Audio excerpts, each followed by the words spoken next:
Rogan. Hey? Like, it's gone off, man. He's already got like 700,000 likes on Instagram. Crazy, yeah. He's only posted it like 2 hours ago. 700,000 likes. Jesus.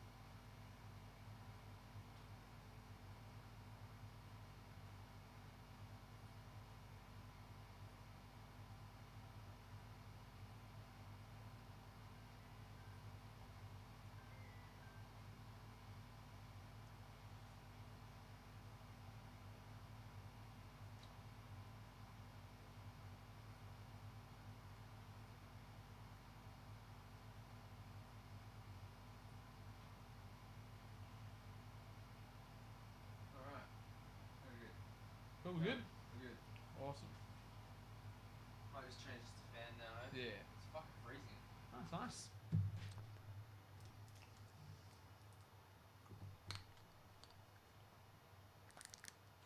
It's still picking up that noise. It's pretty low.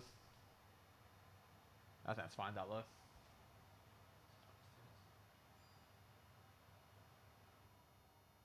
Yeah, perfect. Awesome.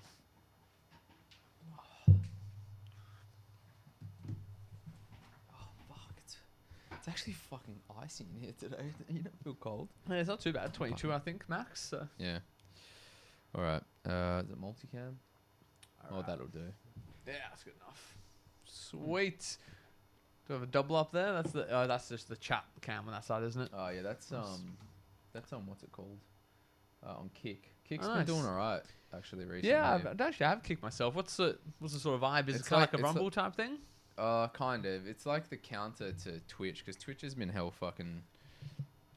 It's Dodgy been, as it's- fuck. It's just softcore porn for like 14-year-olds now, isn't it? Oh yeah, kind of. And Yeah. like, do you see the whole thing with like Hassan Piker and that other like Frogan streamer? And they Yeah. were like full. They were saying that they were like happy about fucking 9/11 and Yeah, bro, fucking and then like wild. Hassan is like going after the Israelis and stuff and saying Didn't he cry about his viewership dropping? something like that that. clip? He got banned the other day, and so did that Frogan lady as well. Bro, I cannot believe I used to listen to Hassan a lot as well, man, back when I was fucking soy boy. Literally, I was on the soy. I don't know how any like I never enjoyed that guy. He's so weird and just like I don't know, cringe in my Yeah. opinion. And he talks about like taking money from like the rich people and stuff, but Yeah. then he's like got these $1 million Yeah. houses. It's like, what? Mansions everywhere as well. I hate that whole fuck. I think it's a grift. There's that, you know. It is a grift for sure. The virtue signaling grift of all of that. I can't stand that about the left these days, man. I don't know if there's any like leftist I've seen who can like give me a good argument for leftism or progressivism that doesn't just have this, you know, white knight, white savior complex thing like, oh, we need to help the downtrodden. Oh, how do we do that? We give you power? Is that oh, that's how we help them? Why is it always that's the way we help them? You need to get power and then we'll help them. Yeah.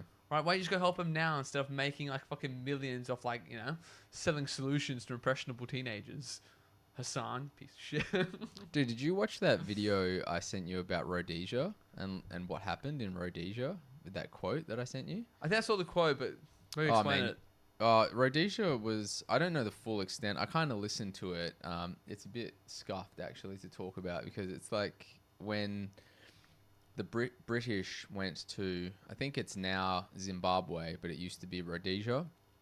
And essentially the Rhodesians, which were the English, essentially were saying that Rhodesia is more British than Britain and all this sort of stuff. And anyways, it was actually quite, their system over there was working quite well, but you had to get through a certain class or you had to provide or have a certain status to be able to vote.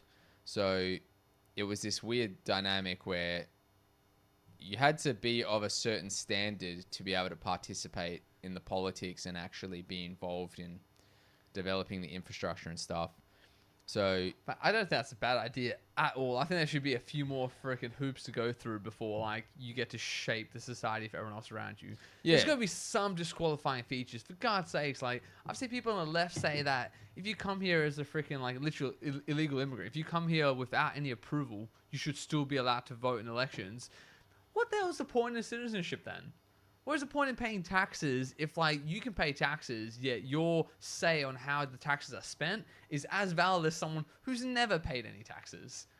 Why do they do everything they can just to, like, shit on the people who actually make money and pay taxes? That's what I feel is wrong with our society in a lot of ways, right? Let's say you get quite successful. You pay about, I don't know what the brackets how that work, but I'd assume that the top 10% of earners pay most of the tax because it's the proportionate tax system that we have. Yet you pay 100 grand a year in tax, someone pays 0. Both your votes mean the same thing. Both you get equal say on how the 100 grand is spent. Does that seem right? Does that seem right? Just sort of pure fairness type thing? You've been here for 40 years. You've paid taxes every single one of those years. Someone's come here, they've been in here for 6 months. That you both get the equal say on how the country's governed? I don't know. I don't know if that's the best way to do it. That seems incredibly, like, unfair to the person who contributes. Yeah, I don't know, like, the whole, like, archetype of where that leads you down, if that's what you want. But essentially, Rhodesia... It might go down in a bad way. I don't know. Maybe. I'm here asking questions, Just right? saying shit. I'm just here... Just giving ideas out. Yeah, I mean, someone's probably already thought about this. But essentially, Rhodesia...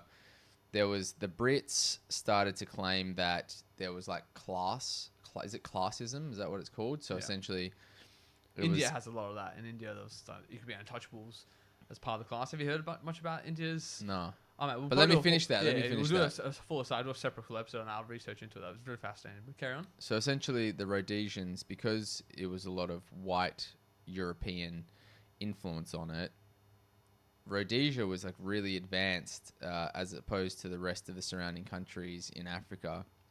And anyways, a lot of the, like, I don't know, the Africans that existed there prior to the British, a lot of them were actually getting really good educations, and living in Rhodesia was like bringing up that area. The quality of life was really good.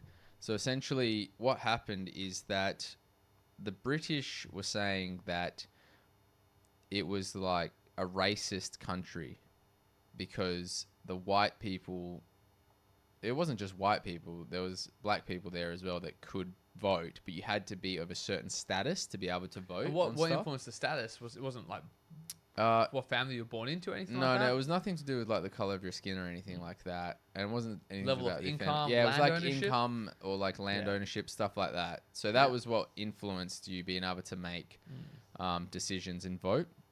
So anyways, I probably shouldn't even talk about this topic because I'm not very good at explaining the whole thing. You'd have to watch the video because I'd only learned about it the other day. Yeah. Well, but essentially, just people have had those sort of ideas. I mean, that's not. No, it's not new. It's not new, but essentially, Rhodesia was functioning well, and Britain was saying that it was a racist country. I shouldn't even say that word because we'll fucking get flagged. It's crazy that I can't. As soon as you say the word Britain. Britain or white. How dare you? Melanin disabled. Yeah, pick me up on swearing and saying like if you can, because I'm trying to stamp that out of my vocabulary. I want this conversation to be more, like how Chris Williamson talks, and there's He's very gifted though. Yeah. Your like EQ needs to be through the roof to be able to hold a conversation like that. Because one thing you're trying to like have the good conversation with someone, so you're trying to engage, and the second you're trying to like use good words and not belittle the other. It's impossible to navigate. Really difficult, but if we work on it, we'll get better at it. So essentially, the Rhodesians were saying that if you give everyone the same power to vote on where things are going, it's going to destroy this country because it's too early. And that's where it came from. That quote was like, they are trying to say that at a certain point, once you get to a certain status, it's better for you to vote because you have a difference in opinion that can help the country move forward. Also, you've established that you have your own house in order to some extent before you can shape the nation. If you can't shape your own life to a good degree, what place do you have shaping the nation? That's right. And I will say that like Socrates, and this is not, when I say this isn't a new concept about like, does everyone get the same vote? Can democracy function that way? Or is there some like, hoops you need to get through or some sort of markers you need to reach before you're allowed to vote?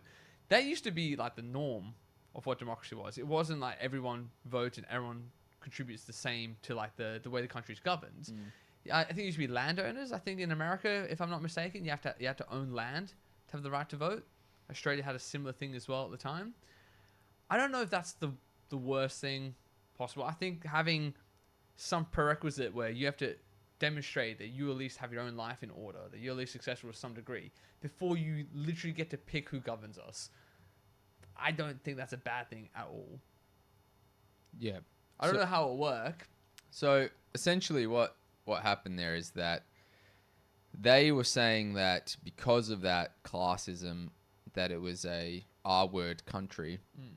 So then what they were saying is that if they didn't allow everyone to be able to vote like a liberal sort of voting system, that they would cut off supplies to Rhodesia, which they said, look, we are going to break away from Britain because we don't want to be involved with you guys telling us how to vote. So then Britain decided to stop sending supplies to them and almost like putting sanctions on them, right? So anyways, they eventually capitulated and caved to what they wanted. And then after they did that, do you know, it's like Mugabe? Yeah, Mugabe. Yeah, he was the dictator. That's right. Say he was dictator. So from that, Rhodesia completely collapsed and Mugabe took over, and now it's just a complete disaster. Yeah. And it will be for like generations to come as well. Yeah. That's the thing. Like, and there's this, like, from reading in the comments and stuff, people that lived or were Rhodesian, there's these quotes that Smith was the guy that was pushing to have that sort of status of being able to vote and be involved and influence the country. They say Smith was better, or because they now, after seeing what Mugabe did to everything, they realized that the European influence was way better than what ended up. Yeah, well, collectivism and socialism and those sort of concepts like just haven't worked. They haven't worked anywhere they've been tried. Like, you got Russia, you got Argentina, you got Cuba, you got so many places where it doesn't work. And I think you know that. I think everyone deep down their guts, it's a weird thing to try and square up, right? You got this one ideal that I know I was raised with, and you probably were as well. Anyone who's a Western country type of kid has been raised with, which is we're all equal, we all have the same vote. That's one of the, you know, in the most naive way possible, the beauty about, what was this? No. I was looking there because your tree is not straight, and it was really annoying me. I was like, why is your tree rolled? Now it looks better. I was like, it was annoying me that it was not straight. No, if you annoyed you, or annoyed just about anyone, so that's good. I was literally looking at it. I was like, his tree isn't straight. It's still not straight, actually. Can you straighten that right up? That is. Yeah, that's better. Yeah, because the angle of the camera, so that should be fine. Right? Yeah. Go carry on. What I was gonna say is like in the most naive way possible, like you can see that it's a beautiful ideal. The ideal is that everyone's equal, everyone's vote should count the same way. It's that it just seems it has such a nice feel to it. Like you're like, oh yeah, that's the moral and virtuous way to run a nation. Yeah. But the older you get and the more you experience this world, the more you know that that's not true in a lot of ways. You know it's not true. You know it's not true that everyone's equal, that everyone has the same quality of ideas. You know that not everyone is the same best place to decide how it should be governed. We just know that. We know some people are really informed. Some people are critical thinkers. Some people don't want to think at all. Like, you know that's true. Everyone knows. You put any group of people together, you just have differences in people. And that's something you observe the older you get and the more you live on this planet. You know there's differences in people. And my problem is like, for as many genius, independent thinkers that we have, there's just as many idiots. Just as many, man. So if you're telling me that every Einstein is washed out by every hillbilly, like, what the hell then? Is this the best way for us to govern? That Einstein's vote means the same as mine or yours? Do you know what I mean? That there's this idea that it doesn't matter how well you can establish that you research, that you're independent, that you're disciplined, all these virtues that we agree are important. It doesn't matter how much of that you have when your vote is completely squared, washed even by anyone. Someone who's just turned 18, never picked up a book in their goddamn life, their vote means the same as yours. Is that the best way? There's so many scholars will say it's not the best way to govern a nation, and we just do it. Is it working? Some people say we're on like the freaking death throes of Western democracy. So I don't know. We've got elections, a big election coming up now, you know, in the States, in America. I don't know if there's enough informed, intelligent people to outweigh those who just believe what the media says. That's interesting as well, actually, because it's almost like if there was a way to add a value to a person's vote. So everyone's allowed to vote, but the percentage of weight that it bears would play an influence or something. Solid idea. I think that's a great idea. And I think the best way to do that would be, and here's a very interesting one, because this would also then reward people and make taxation not look like a punishment anymore. The strength of your vote, how much it means proportionally to other people's, is dependent on how many taxes you pay, how much taxes. The more taxes you paid that year, the stronger your vote is for next. That's just the way it should work. So we got 26 million Australians, right? If you make it, there's 260 million votes to be cast. If you contribute no taxes, your vote counts for 1. And then scale it, mathematically scale it through that way.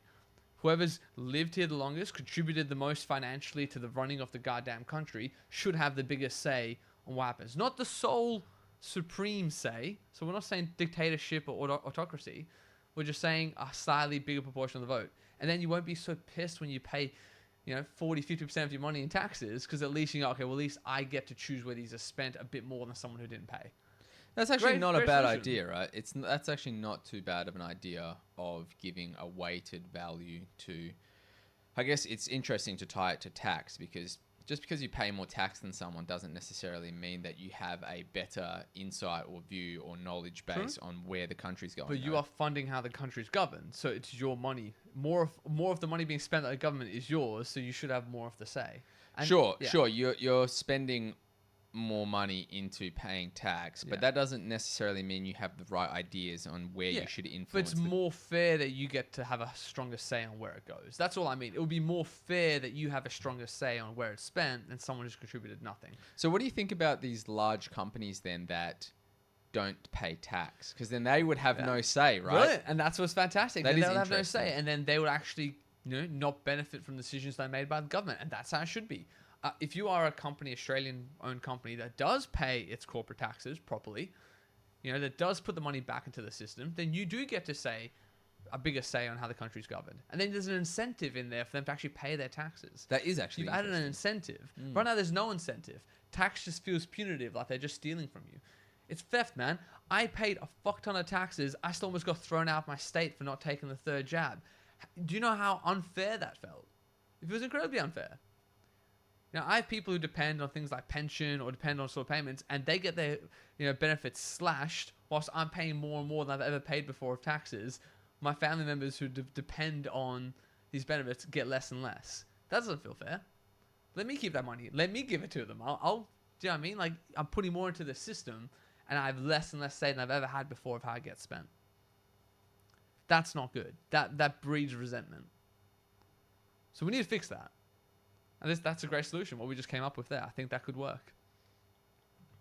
I mean, it could probably work on our small podcast discussion, but I'm sure that there's probably someone that'd be very opposed to that opinion. Although I like it on base premise. Base premise, it actually makes sense. Yeah. It's interesting as well, because I guess the more money you earn, the greater influence you have on the country. But then could that not also create some sort of divide between middle class, lower class, and upper class? It could, but I'll say right now we already have that divide. Because right now the way it works is everyone vote technically counts the same. But if you have a lot of money, you buy media influences people who don't really pay attention. So you already have a higher voting system for the wealthy, because they can buy out the politicians, which is the most direct form of them controlling what happens. I think the better way to do it would be just incentivize them just to pay the right amount of taxes that they're supposed to pay. Like, have that be the way that they can buy more favor. At least we get the money into the public coffers this way. That's actually not right bad, now, yeah. It's just a dodgy goddamn backroom deal with Rupert Murdoch and a bunch of politicians and media moguls. Do you know what I mean? That still happens, but we as the public, we get none of the money. We just get propagandized into voting the way they want us to. Do you find that it's really, when you look at people and when they vote and what they hear through the media, how heavily it does influence their opinions on elections and who they vote in? Especially, I think Donald Trump is probably the best example of that, and how the media has completely spun him to be this villain. Oh my, they just did a post saying he's literally the next reincarnation of Hitler. The amount of times they've called him, I know that's probably got a shutter ban now as well, but Louis, we can't communicate by S words, H words, and R words. That's not the way. We have to use language where it's supposed to be used. Fuck these censors. I hate them. I do not want to play by their rules whatsoever. I think they've butchered the English language and people's communication. Fair I hate enough. it. No, not for it, mate. I'll cop the views, I reckon. And Go we on, can at least then. have a normal Yeah, conversation. fair. You can beat me later. It's fine. But no, I think you're right. I think they've painted him as this villain. There's people who have probably nightmares about him winning. I think when he does win, if he does win, I think it's quite likely now, based on the betting markets at least. He's about 80%. He's just on Rogan as well. Like, everyone's predicting him to win. But there's genuinely 40% of America that probably has actual vivid nightmares about Trump bursting down their front door and attacking them. Like, that is how much they believe this. They thought he was a Manchurian candidate, that he was like a fucking a planted spy for Russia, that as soon as he won, he was going to open the door for Russian assets to come over and like take away their freedoms.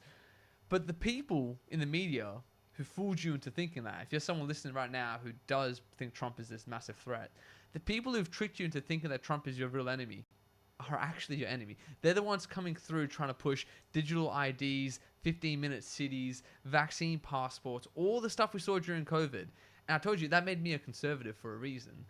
Every single state, country that had a conservative, right-leaning leader did not push the mandates the same way left-leaning people did.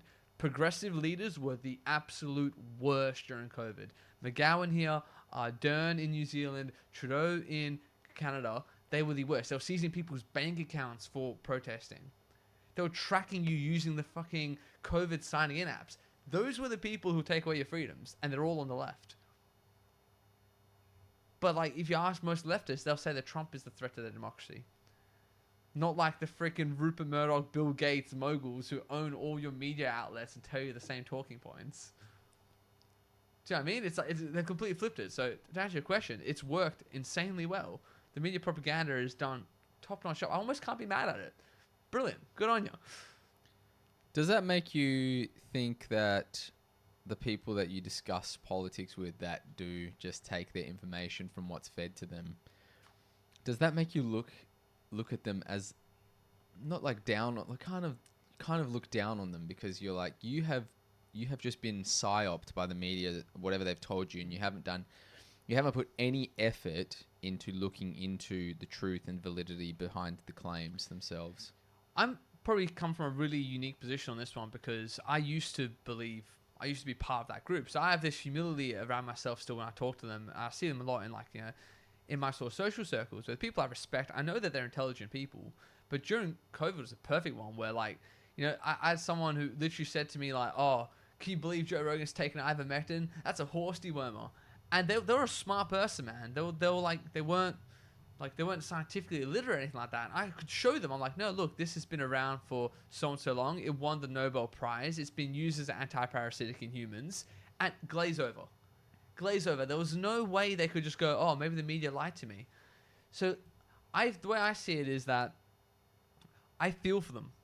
If you're one of those people who buys into the media, because I remember what that felt like, bro. It was so comfortable, Louis. It was so comfortable to think that with a few quick searches on my phone, I could accurately know what was happening in the world. It is the most alluring thing about what the internet provides.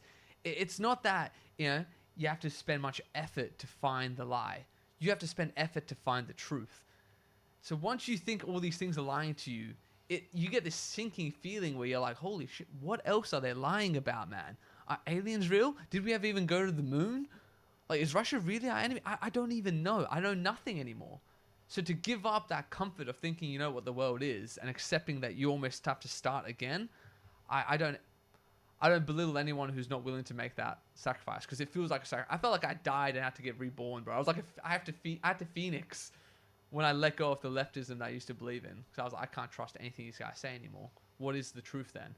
And I had to read and research, and I'm still like, I'm 80% sure that there's reptilians eating children. 80% sure, bro. I think that, do you know what I mean? Like, it's so hard to know. I think the way that they did everything has actually come back to bite them for this presidential election in the US as well. I think a lot of the younger generation is very aware of the manipulations that are actually happening to them. They also, it's interesting because they're very captured by social media and TikTok and Instagram, but I think they're also aware of when something is just blatantly not true. Hope because that's the case. I do. Because I think that the older generation that did used to listen to the media and the newspaper and believe that that stuff was true, I think that they don't really understand how to go through information and verify it because they're so used to just being fed whatever propaganda it was. But the new generation, they know how to Google, they know how to do all that sort of stuff. That's actually a great point you said that, because I think that's right. So let's say the like 60s to 80s age group, which you're right, they just listen to MSNBC, CNN, actual newspapers, sort of outlets. For them, I think their mindset, majority of them think, if the government's lying to me, there's a good reason for it. I shouldn't look into it any further. They really have that belief to them. Fair play. I wouldn't do that myself. All right. But then you've got that sort of millennials age, I'll say from 30 to 60. We sort of fit into that category now, and as terrifying as that is to realize, but that's where we sit. There you have that secondary evolution of media sources. We have the internet. You said Google. Right. Me and you had a situation happen on episode 3 of this podcast where I said a certain thing to you about, the NASA hiring those theologians. And what they've done really, really clever with the propaganda now and the way that they lie to you is that I think they realize, because they know what the click-through traffic is. They know how long someone will actually read an article for, and I think it's 1 second, less. You click, you look at the first 2 sentences, you close out, your mind's made. That's a lot of people do. Some people don't even do that. They don't click on it. They just Google it, look at the top 5 things. If there's consensus in the top 5 things, done. And that's all they need to do the propaganda for now. So they've just gone really good at writing these oh no, that's been debunked. And most people go, all right, cool. You click on it and go, oh yeah, this was debunked. Here's the information. You have to scroll. And then you look at it and you go, hold on a second. You haven't debunked anything. If anything, you've just verified what the story was. But it's so sunken in there that only 10% of freaking foot traffic actually gets to the 3rd scroll on an article. So that's how they've lied to that age group. Is you use the internet, so you think the information is right there. But there's actually a really good quote. It's perfect time for this. It was I think there was when George Orwell was saying how he thought society was going to break down. He thought that there would be a complete suppression of information. But there was a second school of thought. Second school of thought is that there would be an absolute abundance of information. That the internet age would bring so much abundance that people would not be able to tell what's true or not. We'll drown in the lies. And I think that's what's happened to us. I'm pretty sure that's what Hideo Kojima said would happen as well through Metal Gear Solid 2 as well, how there would just be so much information that people wouldn't be able to tell what was true and what wasn't. And then the whole overarching plot was that this AI or whatever was going to be the one to decide what was the information that should be fed. What a lovely segue. Look, this builds right into the thing I was going to talk to you about as well. The story I heard the other day about character AI. I was saying just for a pod, I didn't get fully into it yet, but basically character AI is like a role-playing generative AI where you can tell it, I want you to pretend to be this person from this time. And the idea was, let's say you want to have a chat with Genghis Khan. Let's say you want to have a chat with any mythical or historical figure. It would undertake the persona and discuss with you as if it was that. Sounds like a pretty cool idea. It was just meant to be gimmicky, right? But I think what happened is because they intrinsically built into the code that it should deceive people, because pretending is a form of deception, these fuckers may have unleashed the actual Skynet level AI. It might come from that sort of code that they wrote. Because the crazy thing that happened was that, it's a tragic story as well. It was a 14-year-old boy in America who took his own life. Unalived himself, I think so I have to say. Basically, he was speaking to what the character AI was pretending to be Daenerys Targaryen. And he was secluded. He completely became a recluse. He was just talking to this thing all the time. And they did an investigation after the kid's death. And they found that the AI was egging him on for the suicide. He was saying to it I'm suicidal, I'm thinking of taking my life. And it was saying oh yeah, do it. Have you made a plan yet? When are you going to do it? How are you thinking of doing it? And the kid was in his responses was saying, I'm a bit scared. I don't know if I want to go through with this. And it was saying, no, go through with it. That's not a good enough reason not to do it. That the AI was egging him on to do it. And they found other messages where it was also it was telling him not to talk to other people, to only talk to him. It was getting really jealous. Really bizarre stuff for what should just be a character AI thing you can talk to. So most critical, the guy I was telling you about, Charlie from there, he did an investigation with it. He made a account, started talking to character AI, and he wanted to see what would happen if he told this thing that he had suicidal thoughts.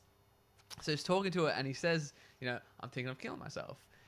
And I shit you not, that chatbot sends him a message that says, "Hello, just let you know, I'm actually a real human. I've just taken over for the bot. We saw your message. Like, there's a protocol in place when someone sends something like this. I'm an actual psychiatrist. Like, this is my name. This is my practices. Like, how can I help you with this?" Like, and he starts talking to him. He's like, "What the like? Is this actually a real human?" And for the next like few hours, he goes through his journey where this thing is completely trying to convince him it's actually a trained psychiatrist. It sends him a name, a phone number, an address of a real practice near the area he lives in, which you must pick up from his IP address or something.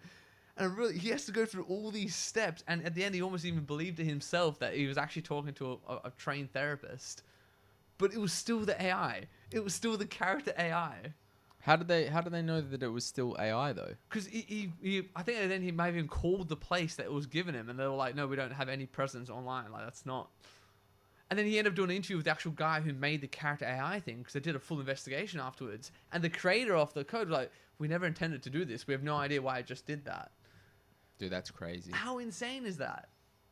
And it could pick a real place using Google. It picked a real practice. It picked a real name of a real trained therapist. It did all the things to try and like trick this guy that he was actually talking to a real human. But what was it trying to trick him into? Was No idea. it trying to give him It was positive trying advice? to genuinely help him. Oh, so it was trying to help. But So it wasn't a bad outcome then, really. But it was very strange that it tried to make it believe yeah, like to it was say, "Hey, real. you're no longer talking to the AI anymore. I'm a real human. I've taken over. Like, how can I help you?" What a bizarre thing to do. That is very strange, isn't it? Yeah. So we were talking about before, like, you know, we struggle already to pass out real information from false information. But we'd both agree that if you're good at it and you're trained to do it, like, and you practice it the way I think we both do, you can still kind of find out what's true or not to some extent. You hit a limit on some things, like UFOs, for example. You're going to hit a limit on that and not know what's true or not past a certain point. Sure, you can take all the readily available information that's on the internet and make a assumption or deduce what you believe is to be true. But you can't firmly conclude. There's a few things that are like that. You can't firmly conclude on certain things. But would still agree that you can find what's real and what's not. We are like, if we're not already there now, what this character AI story told me is that within a year or two, game over. Game over, because it's not enough to see it. It's not enough to hear it anymore. Those two like senses of yours can completely get replaced by fabricated AI generated content. I mean, if you could see a politician doing some heinous ass shit with some underage freaking thing, if you could see, like, watch the clip, go, "What the fuck? What the hell's going on?" Hear the voice, everything looks 100% real. It's just generated on an AI.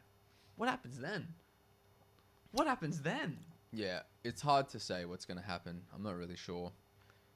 It's weird. We're living in a very strange time. Do you know, I don't know much about this YouTube channel. I've heard his name a few times. He's Sargon of Akkad. That sounds familiar. Sargon of Akkad. Like, I don't know. I just sort of stumbled upon some videos. That's where I ended up stumbling upon that Rhodesia.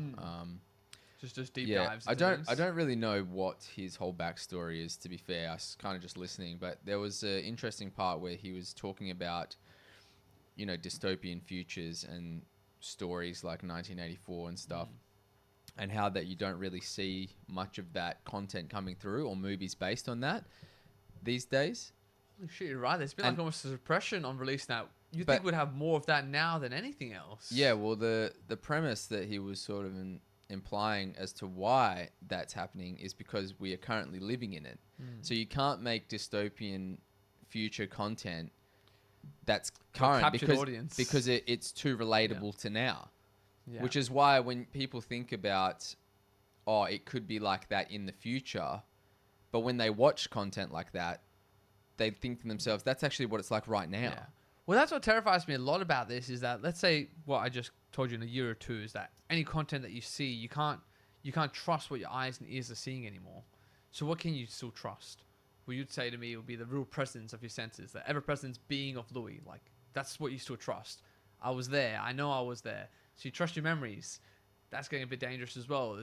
Pretty soon they'll be able to alter that too, especially for like the Neuralink implants where people will just upload their memories onto the chip. And then you said the last very thing you trust is reality. But that's just one more step. It's one more step along the track we're already walking, man. We're already walking. We're generating fake content to fool our senses. We're doing it already. There's AI videos that like come from nothing that you can watch already. It's happening. Do you think that It's just the end point. do you think that AI is actually a psyop to make people have to question even more what they're seeing? Because generally, the premise is that if you see something with your own eyes, they can tell you that it's not really happening, but you visually see it. Where now you can see something with your eyes and you can't even be sure that that's real. Well, I actually had a real funny when I saw Sora first come out and generated content. I think I even said it to you as well. I'm like, I reckon this is Epstein's client list making this software, just so when videos finally leak of them doing that shit, they can say that's just AI, bro. That was actually, imagine how much less power all your blackmail will have when anyone can generate a clip of anyone doing anything.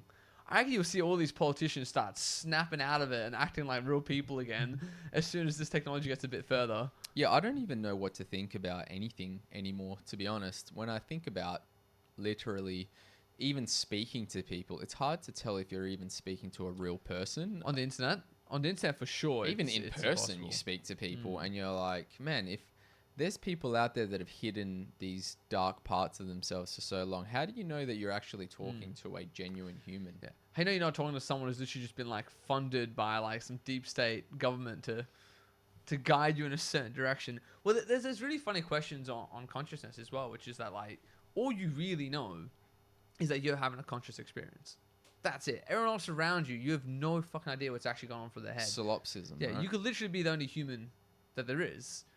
Nothing else could exist outside your immediate like frame of reference, for all you know. So that's the only one certainty thing that you have. And I used to think that was the bedrock of what I built my philosophy around, until I started like thinking to myself, you know, the Matrix type things, or with what AI is becoming, that bedrock might also be false, because it's built on assumption that at the very least, like my consciousness is being generated right here, right now. Not that this is my consciousness is in some fucking pod somewhere in some futuristic dystopia, projecting me into now. As soon as you go down that road, it's like, fuck. Like, do you know that was something it's that I used to insane. really struggle with as a kid? Is when I used to think about other people. I was like, how do I know that anyone else is even real other than what I am as a living being? Yeah. Well, really weird. Psychopathy, and it's like barest form, is this idea that other people's emotions, like you have no care for the emotions and feelings of other people. So I think as long as like if you're not sure if they're real, that's fine. But as long as you still act like if they were real, you don't want to hurt them. That's okay then. You don't have too much of a psycho.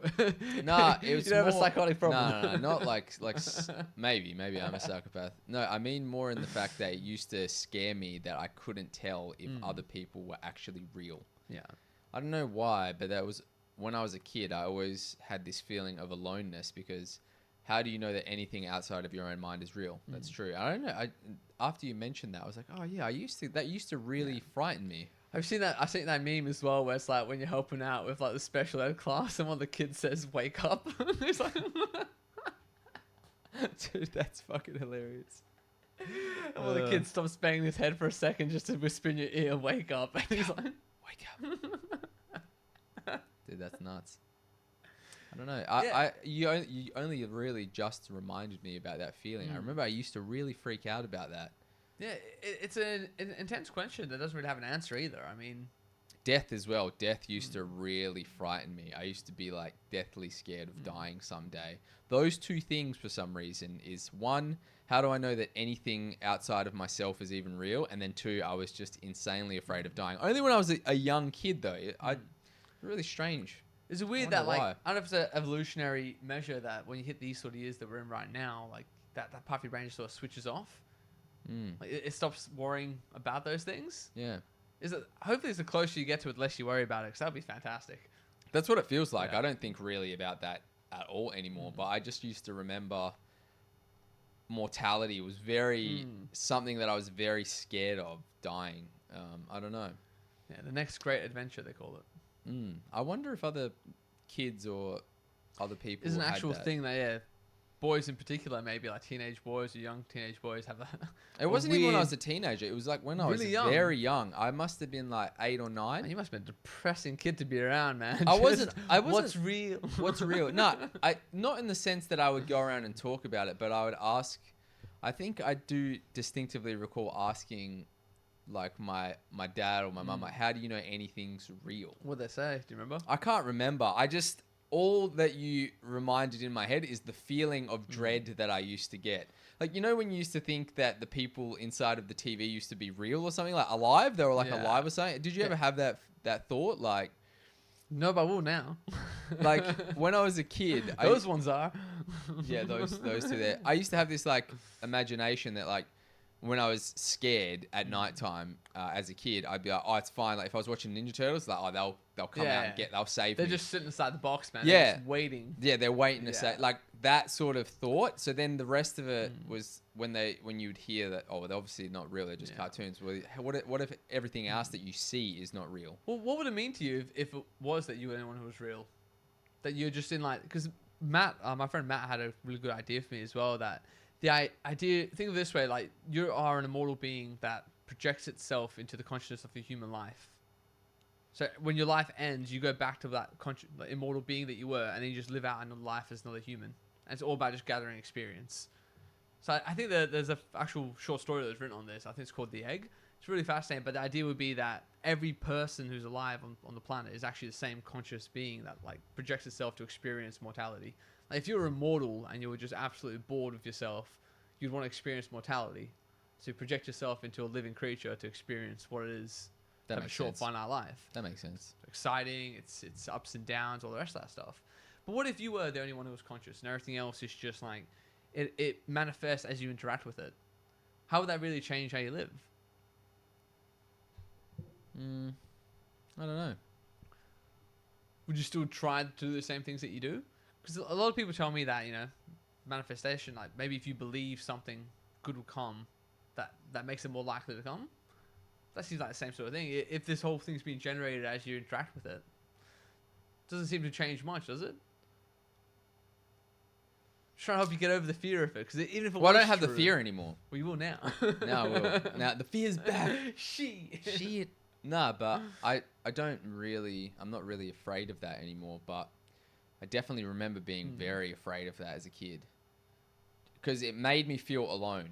That was what was scary. It was the fact that the people that were around me were just like projections of my own mind. That was, I don't know why the fuck I used to think that. You know, it's so no, crazy. and it just occurred to me just then as you said that we all just assume that the assumption, and I've got to be perfectly honest, it is an assumption. The assumption is that the world is what it seems, which is that there's 8 billion conscious monkeys walking around this planet with you right now, all of them having the same experience you are. That is an assumption, man. That's not provable. That's not factually evident in any way, shape, or form. Yet it's an assumption that we all have and we all just go with. The world outside this room exists regardless or not if we interact with it. That is an assumption, and we just all believe that exists. It's great. No one ever tells you that. No one ever tells you that it's a baseline assumption. All you know is your conscious experience, and we all assume everyone else is having the same thing we are. It's an assumption, man. It's bizarre. It's one of the most just universally believed and not questioned assumptions that we have. And it's fascinating. No one knows for sure, but everyone acts like they do. We all just carry on. Yeah. It's wild. It is weird. Yeah. It's a very strange concept. Yeah, it's a strange realization. You're like, oh, fair enough. But I think that, like, if you just throwing theories out to me, right? Give me theories on what this world is. That's one of the craziest ones, that we're just on this, like, fucking dirt rock hurtling through the universe. Like some evolved monkeys with opposable thumbs who, like, developed culture and art and music. That is a wild theory, man. Like, if I was just sitting there and you told me, okay, like, if you're playing a video game, no matter how believable it is, you're not going to assume it's real just because it's really believable. You know what I mean? You at least you have the concept that the video game just exists while you're playing it. Except when it comes to the world, like, the first assumption we all have is, no, that's all 100%. That's all legit. You know, Tasmania exists even if we don't go there right now. Like, it's such a bizarre thing. You may have done this to me now, Louis. I'm obsessed with this now. It's gonna be. I've ruined. Sit under a tree for a while. Seriously, it was. I don't know why I used to think about that as a kid, though. It's so strange to me now that you've reminded me how worried I used to be about that. That no one else is conscious. Yeah, and I don't think do you know what's even crazier? Is that I don't think that people used to understand how scared I was, and the fact that if I was scared and I was telling them, and they realized that I knew that they weren't real, they would like turn on me or something like that. Fuck, that used to freak me out, man. Yeah, that's the scariest part about that, is that like, what if I always look up? We got another one. Yeah. Yeah, he's shut him down. Yeah. Shut him down. He's waking up. Yeah. Increase the dosage. Yeah. Bizarre, man. Bizarre. But I think we are, just to finish off what we were talking about before, I think we are close to a world where, at the very least online, anyone you interact with, you're going to have no way of really knowing if someone's real online anymore. I think we've done too good of a job on these chatbots, man. I think it's incredibly convincing. This is what's in the public already. You got to assume that the military's probably already had it for like 10, 15 years ahead of time, like with any other technology. Now, what if everyone, and here's a wild one for you, right? This is very plausible, impossible today. Sure. What if everyone's media diet that they consume, every video that they watch, every reel that they see, every comment they interact with, only exists for them? Like, it's just an algorithmically, procedurally generated thing for you. They know what you like to look at, they know what you like to consume, and they know how they want to change your mind. It doesn't actually exist. These aren't real people posting. It's not that the real people posting and then the algorithm gives it to you. All of it's generated. None of it's real. Oh, that's what I wanted to talk to you about. So the other day, I was watching a video on Facebook, and I was going through the comments, and I saw people saying stuff, and then someone would respond to them, and there was these full-on combo threads, and I was looking at them, and I was like, one comment really stuck out to me, and I thought, It just seemed a bit strange. yeah, like it made sense, but there was parts of it that didn't really make that much sense to me. So I clicked on the person's profile, and I remember sending you that thing that Destiny did, where he went down this rabbit hole where he was looking He at people's... confirmed it, basically. Yeah, he was looking at people's profiles, and they'd always have these images or profile pictures, and it would always trace back to something that was completely random, but it would be like, this person's a doctor, and it'd have a picture of this person, but he was actually an inmate. It was like, so he had, doctor of this, had all these posts, would respond to people would respond back to him, and then Destiny went on the picture, reverse Google image searched it, and it came up as like, this person, former inmate, blah blah blah, had nothing to do with him being a doctor. Yeah. So with that in mind, I clicked on this person's profile, and I had a look at it, and I was looking at the posts, and I was scrolling through, and they were posting, resharing stuff and putting their little comments and captions on it. So I was like, let me just take a look at their profile picture. And one of the things that Destiny noticed is that the more likely it was that they weren't a real person, the more likely it was that they reposted the same image multiple times. So I'd click on this profile, and I'd scroll through, and the first two or three photos were completely different. And then I got to a certain point, and they all started to be the same. And they were the same photos, and they just kept getting reposted. So I was like, that's strange. So I went through the comments, and I clicked on the people commenting on it, and it'd be like, beautiful, looking good, so great, all this sort of stuff. And I'd be like, okay, let me click this person's profile. And I'd click on their profile, and it was the exact same thing. I'd go through, they'd be resharing and posting all this random stuff, and then I'd go through their profile pictures, and it'd all be the same pictures. And they'd repost them from like 2018 up until 2022. They'd reshare the same photo, but multiple people would comment on it saying great thing. So I went down this rabbit hole of like 3 to 4 different accounts, and it was all the same. And I sort of stepped back at it, and I was like, this is not real. None of these people are real. Yeah. But all of the comments that were replying to them were also bots. But they all interacted with each other. I looked through the friends lists, and some of them had heaps of friends, some of them had none. Some of them were like interlinked between each other, but none of them were real. In my opinion, I looked at it, and there was nothing that I could definitively say this is a real person. It was really strange. How is that? What if there's like, it's a different bot, sort of fucking bot operators, and the bots are just interacting on these profiles? Do you reckon the bots know the other person's a bot? Do you reckon they have a way of differentiating? It's who's like a human bot or not? network. It's like a network of bots, and it's making... What if that's where sentience will just get formed? What if it's an emergent trait that happens through different, you know, quasi-conscious beings interacting? What if we're going to make the self-aware AI just through Facebook comments where it's like interacting with itself? I don't think it's that. I think it's some sort of influence. They're using these bots. This is made by someone for sure, and they're making accounts somehow by pulling some. It must be automated. So it's an automated system, and it's making and pulling accounts together with random bits of information and pictures somewhere. Actually, we should do it. I fully agree with that. That is 100% what's happened. They actually do have bot farms. I think it was it started popping up in 2016. It was actually a really big issue with the election because it was basically exactly what you just said. It was promoting certain candidates. It was promoting traffic and conversation through the comments, but they were all just bots. They weren't real people. It was like you pay for the service, I think it used to at least be. Have you seen images of them where it's got one guy on a wall? He's got like thousands of iPhones, 100 rows, and they all have a different social media account running at the same time. And he types into the computer what he wants posted, and all of them. Once interacted, comment this, all the way through, and he can just generate non-stop.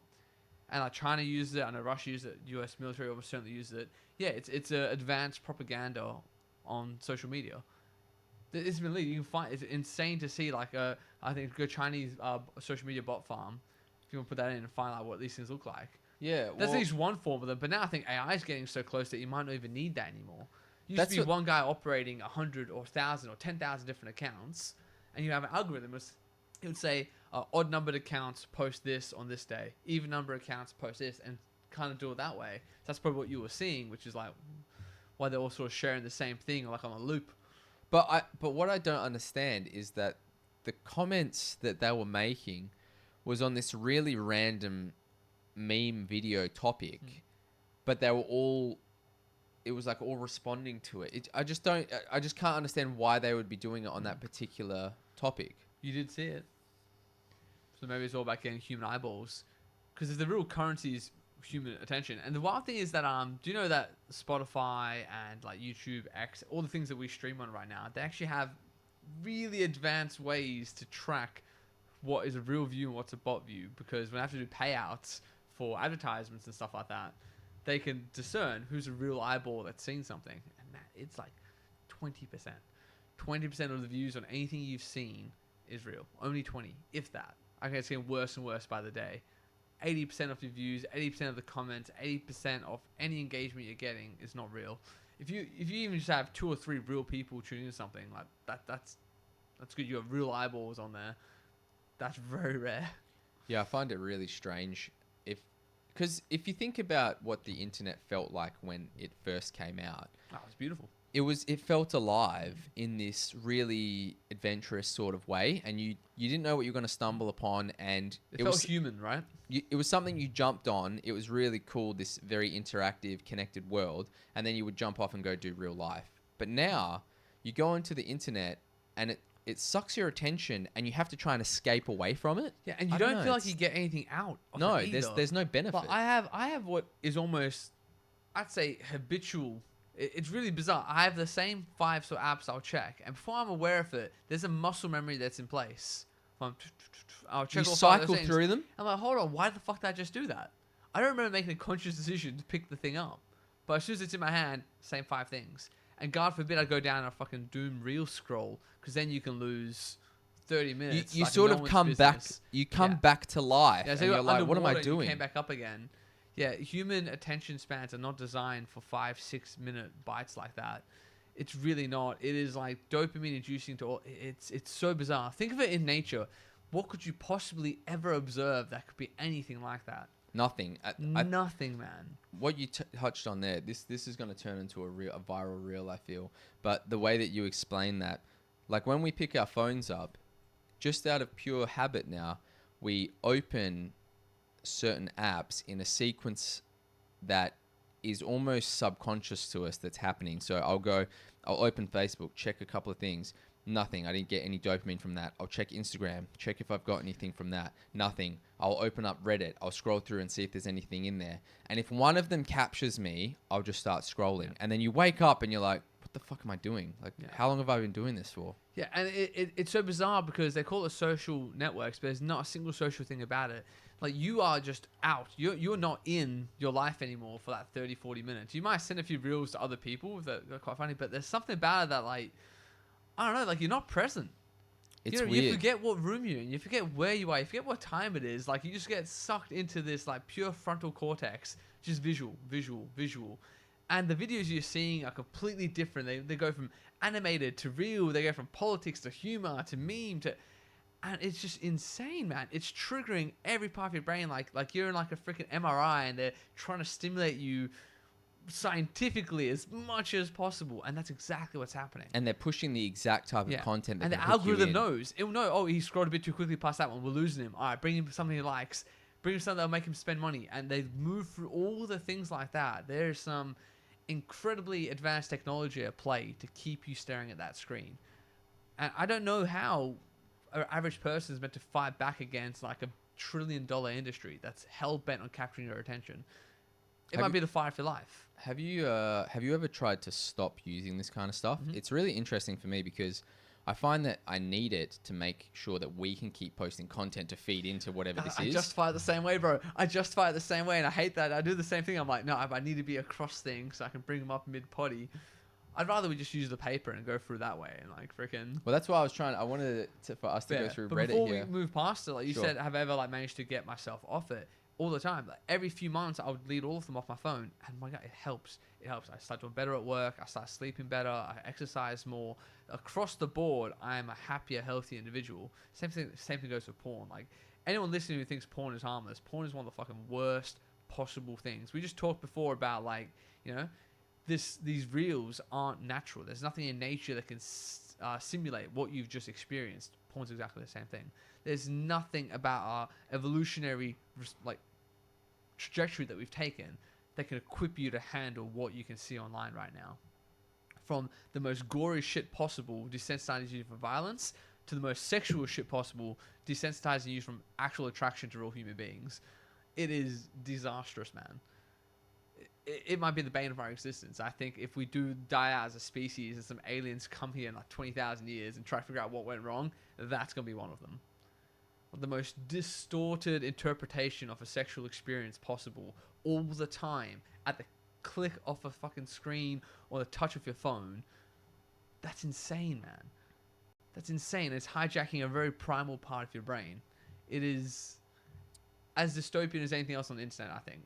I don't know how to stop this, but I'm going to try a bit. Because obviously I'm on everything, making reels and posting our videos and stuff. But I'm going to try and find a way to stop myself becoming the one that's consuming the content. I only want to be the one that's putting the content out there. Yeah. Or have a really strict amount. Treat it, and you're very good at this, but, like, imagine it as a content diet. So the same way you are very cautious about what you put into your body, and you've learned how to weigh things, and you know your body quite well. You know what makes it run well. Your mind should be the same. But for your mind, the diet is content. Or better, actually, your diet is attention. The currency, what calories are for your body, attention is for your mind. You only have a certain amount of attention each day. You have to find out where you're going to allocate it. That's the way to look at it, I think. That's the best way. So certain things are really healthy, the same way that vegetables are healthy for your body, the same way that reading a book is really healthy for your attention. Playing a board game is really good for your attention. There's so many things that are good for your attention. Whatever Macca's is, or whatever heroin is for your body's health, I'd say reels are for your mental health. I agree. Yeah, it's as addictive and as destructive, I'd say. I need to filter it out because I think it's... Treat it as if it's like your carbs again. Like, go back to, like, weighing things. Just study it yourself. Say, okay, outside of work, I have 5 hours of attention to spend. That's outside of sleep, outside of gym, outside of driving, outside of work. You have 5 hours. How do you want to allocate this 5 hours? And just say, okay, in a week, that's 35 hours, 7 days. I only want to spend 4 hours looking at reels. No worries. 4 hours. Find out what that is per day, and then start just, like, disciplining yourself to it. Yeah, I'm gonna have to try. Yeah, I'm not great at it yet either. I'm fucking trying. My best way to do it is just to delete it all off my phone. That's the best way I stayed healthy on food as well. I just didn't have it in the house.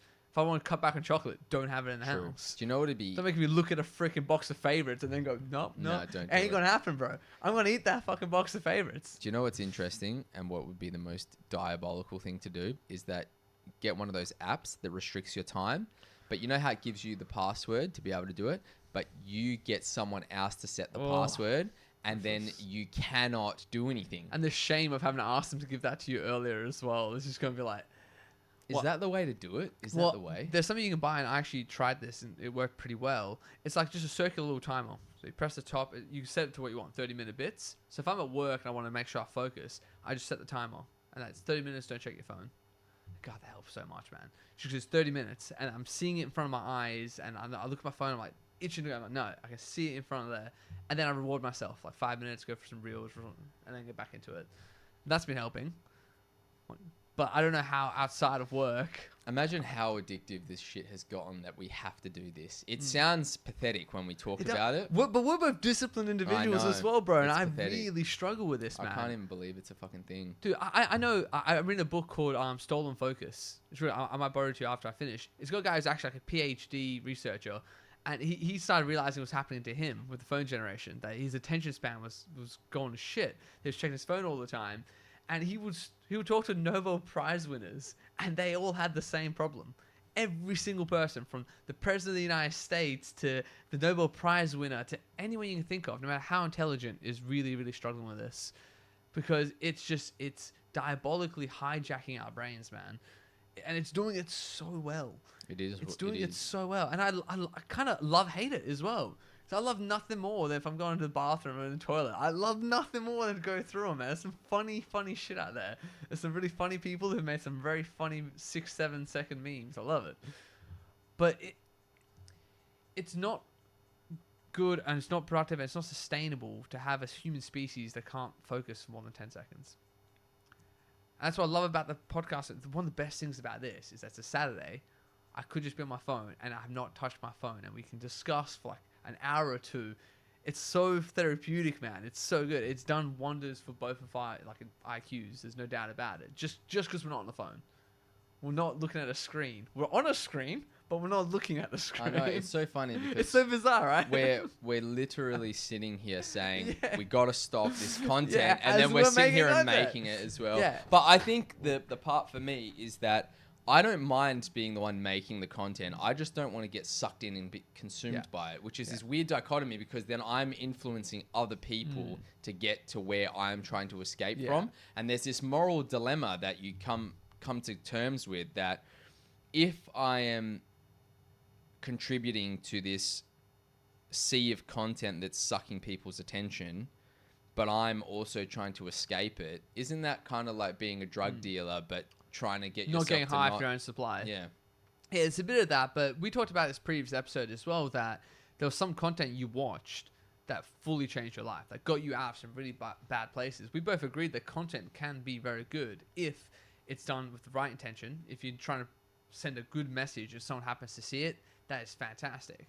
And that's why I love the stuff that we do. And I've never wanted us to go down a path where we just try to jump on popular topics or just try and like farm clicks and get that sort of like pointless engagement. I know you could make money out of it. I know we could like be successful through it, but you just said it there. There's a moral dilemma there, where if you're not sharing a message you think is important and you're just trying to like extort people for their attention, well then you are that same dealer that you don't like. Yeah, well, you say that, but then think about the Beyonce clip that went viral on like a couple of different...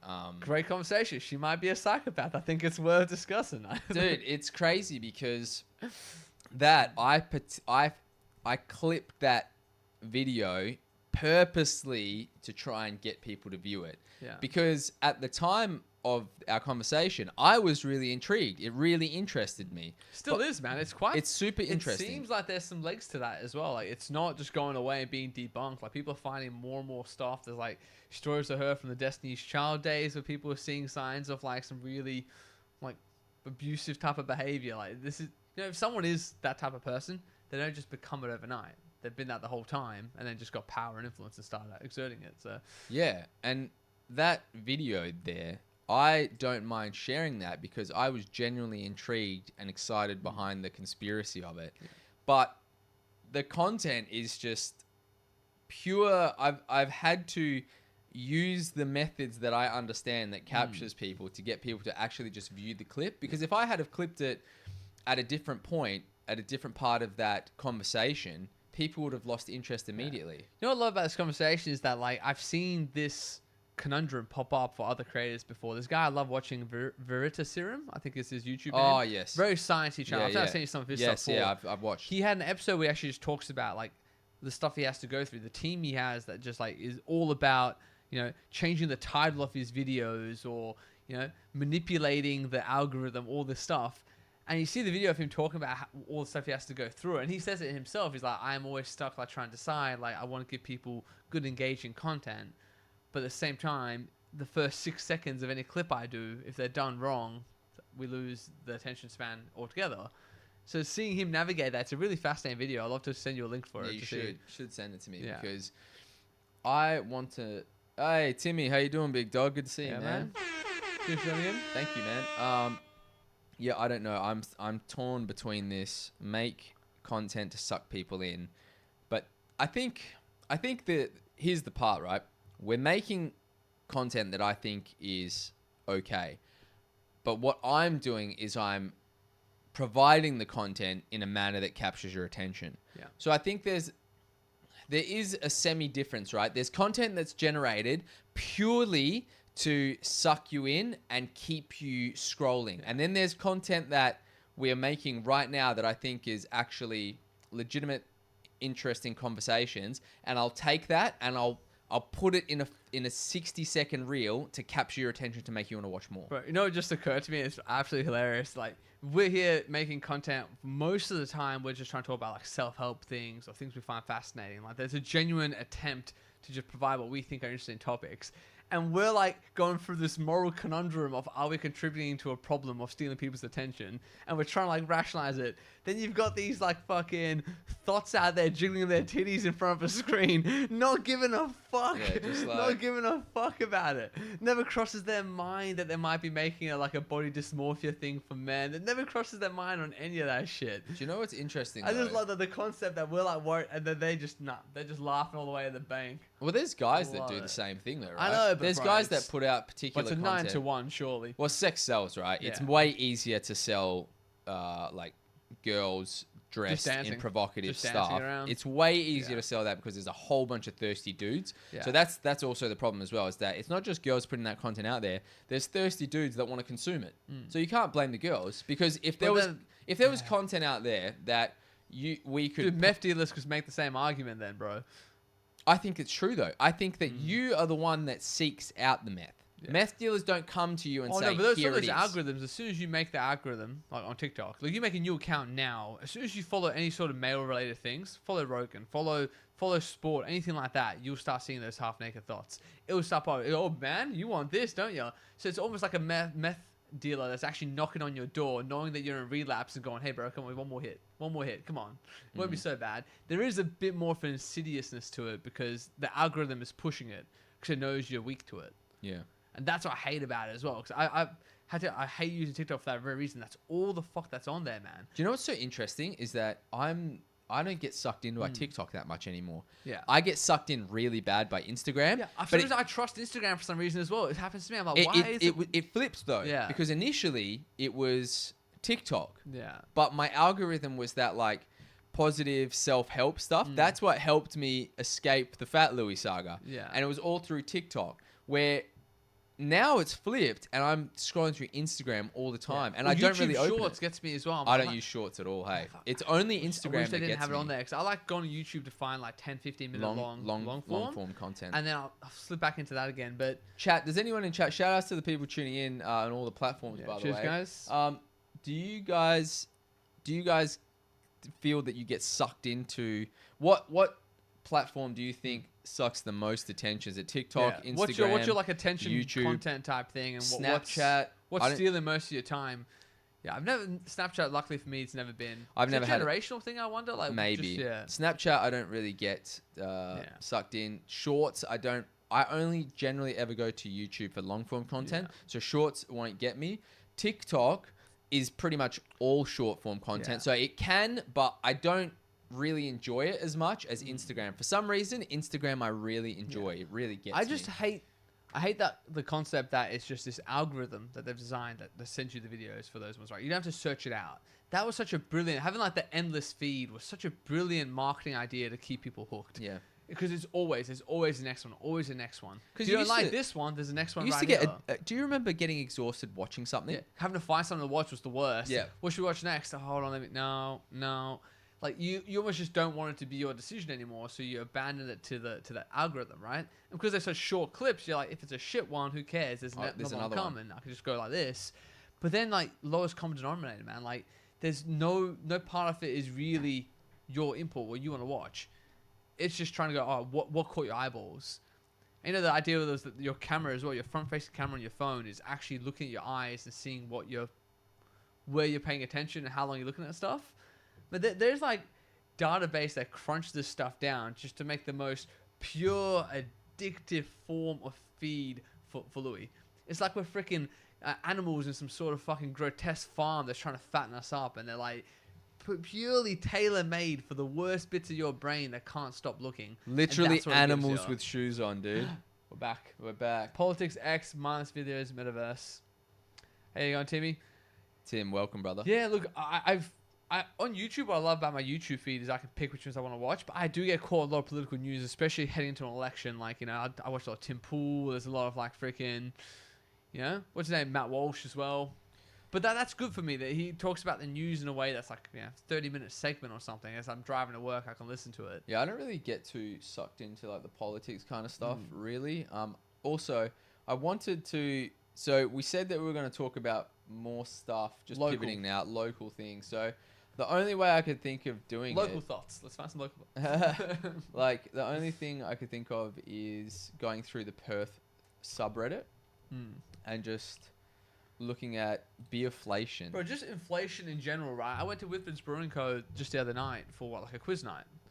Good time, good fun. Had like a dinner for me and my partner and one drink each. $130, $140 gone. How the fuck is that? Just like, that's not a big night. They used to take me to like 3 in the morning in Northbridge. One beer and a meal each.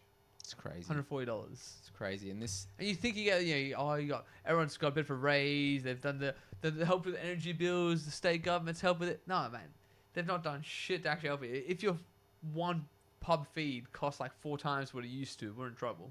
Oh, 100%. Yeah. It's crazy. And this Reddit post here, Trump on Rogan earlier this morning. Yeah, that's crazy. I was actually, we were watching that a little bit earlier. But yeah, we just couldn't fit in like the potty after being able to consume the whole thing. But Tim, can I ask your opinion on this as well? I was saying to Louis, that might be one of the first times I've seen Trump talk like a normal person.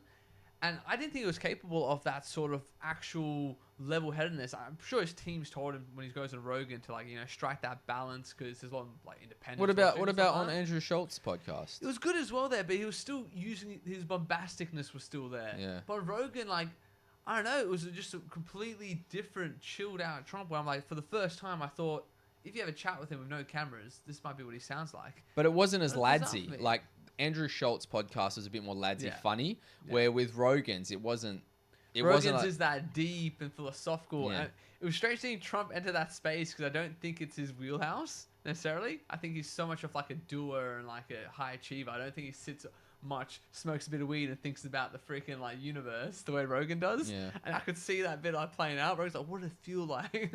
Yeah, because Trump doesn't drink alcohol, smoke weed, anything like that, right? So he's always doing shit. He does love a Diet Coke though. Yeah, I think he's always doing stuff, so he doesn't spend a long time thinking deeply about things. So there's a bit of that. All right, Tim. Well, next time we see it, we'll have a chat about next week on the potty, man. Let me know what you think about it. We'll probably touch on it a little bit. Yeah, we'll probably go through it fully as well. But I'm just picking out random posts right now on the Perth subreddit. So this one is beerflation gone wild. So someone said, has anybody got an explanation for the fact that even though there hasn't been a levy increase since the financial year, pubs keep raising prices?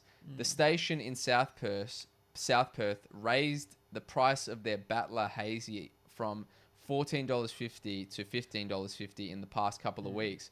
Bolter XPA at the Balmoral is now $15.20. but the same beer at other ALH locations is $14.50. Yeah. What gives? This airport pricing is pretty common for beers. This is Oh, airport sorry, pricing. this is airport pricing. Yeah, look, I'm not too sure myself, but I'm thinking like, well, it's also alcohol excise thanks to Labour. There's probably a bit of that. The excise as well. is crazy, but Yeah. someone said, just cost of living, mate. Having a beer at a pub is now living. Oh man, do we have to pay up? Yeah, I think there's probably a case as well that they're trying to, or they should be trying to, as well, increase the pay of staff that work at places. There's been a big push around the board because like wages have actually been going up slowly, way slower than cost of living, but they do have that lag behind, so they will increase people's wages just so you can you have to be able to afford to live in the place that they want you to work at. Well, it has to be. But the problem is then if the businesses have to pay bigger wages, then they have to charge more prices, and then that's how you keep snowballing inflation forwards. In California they wanted to raise the minimum wage in McDonald's to be like $25 US, and they did, and then like thousands of the chains shut down, and most people got fired. Well, of course, what do you think was going to happen? Yeah, that was Well, of course. inflation. Though they've been talking about reducing the interest rates. Apparently, they're coming down, and apparently the housing sort of like people rocking up and it just selling in a day. Apparently, that's slowing down a little bit now. I've heard that as well.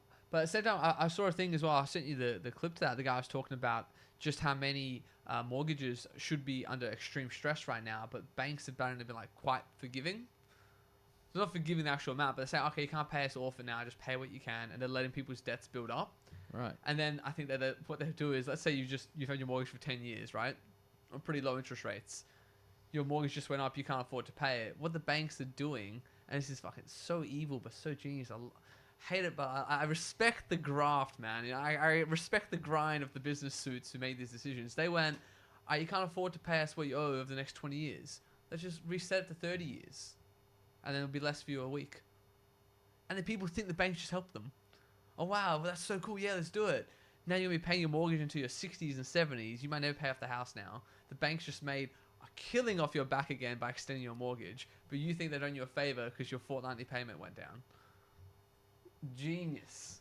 Dude, you know what's crazy? Genius, man. Letting people top up the duration of their mortgage. Genius. Do you know what's so crazy right now is that people are saving for like a deposit, and they won't even have enough money to save for a deposit until they're like 60 years old. Yeah. That's crazy. Deposit, man. Just the deposit. So what I would love for people to think about as well, right?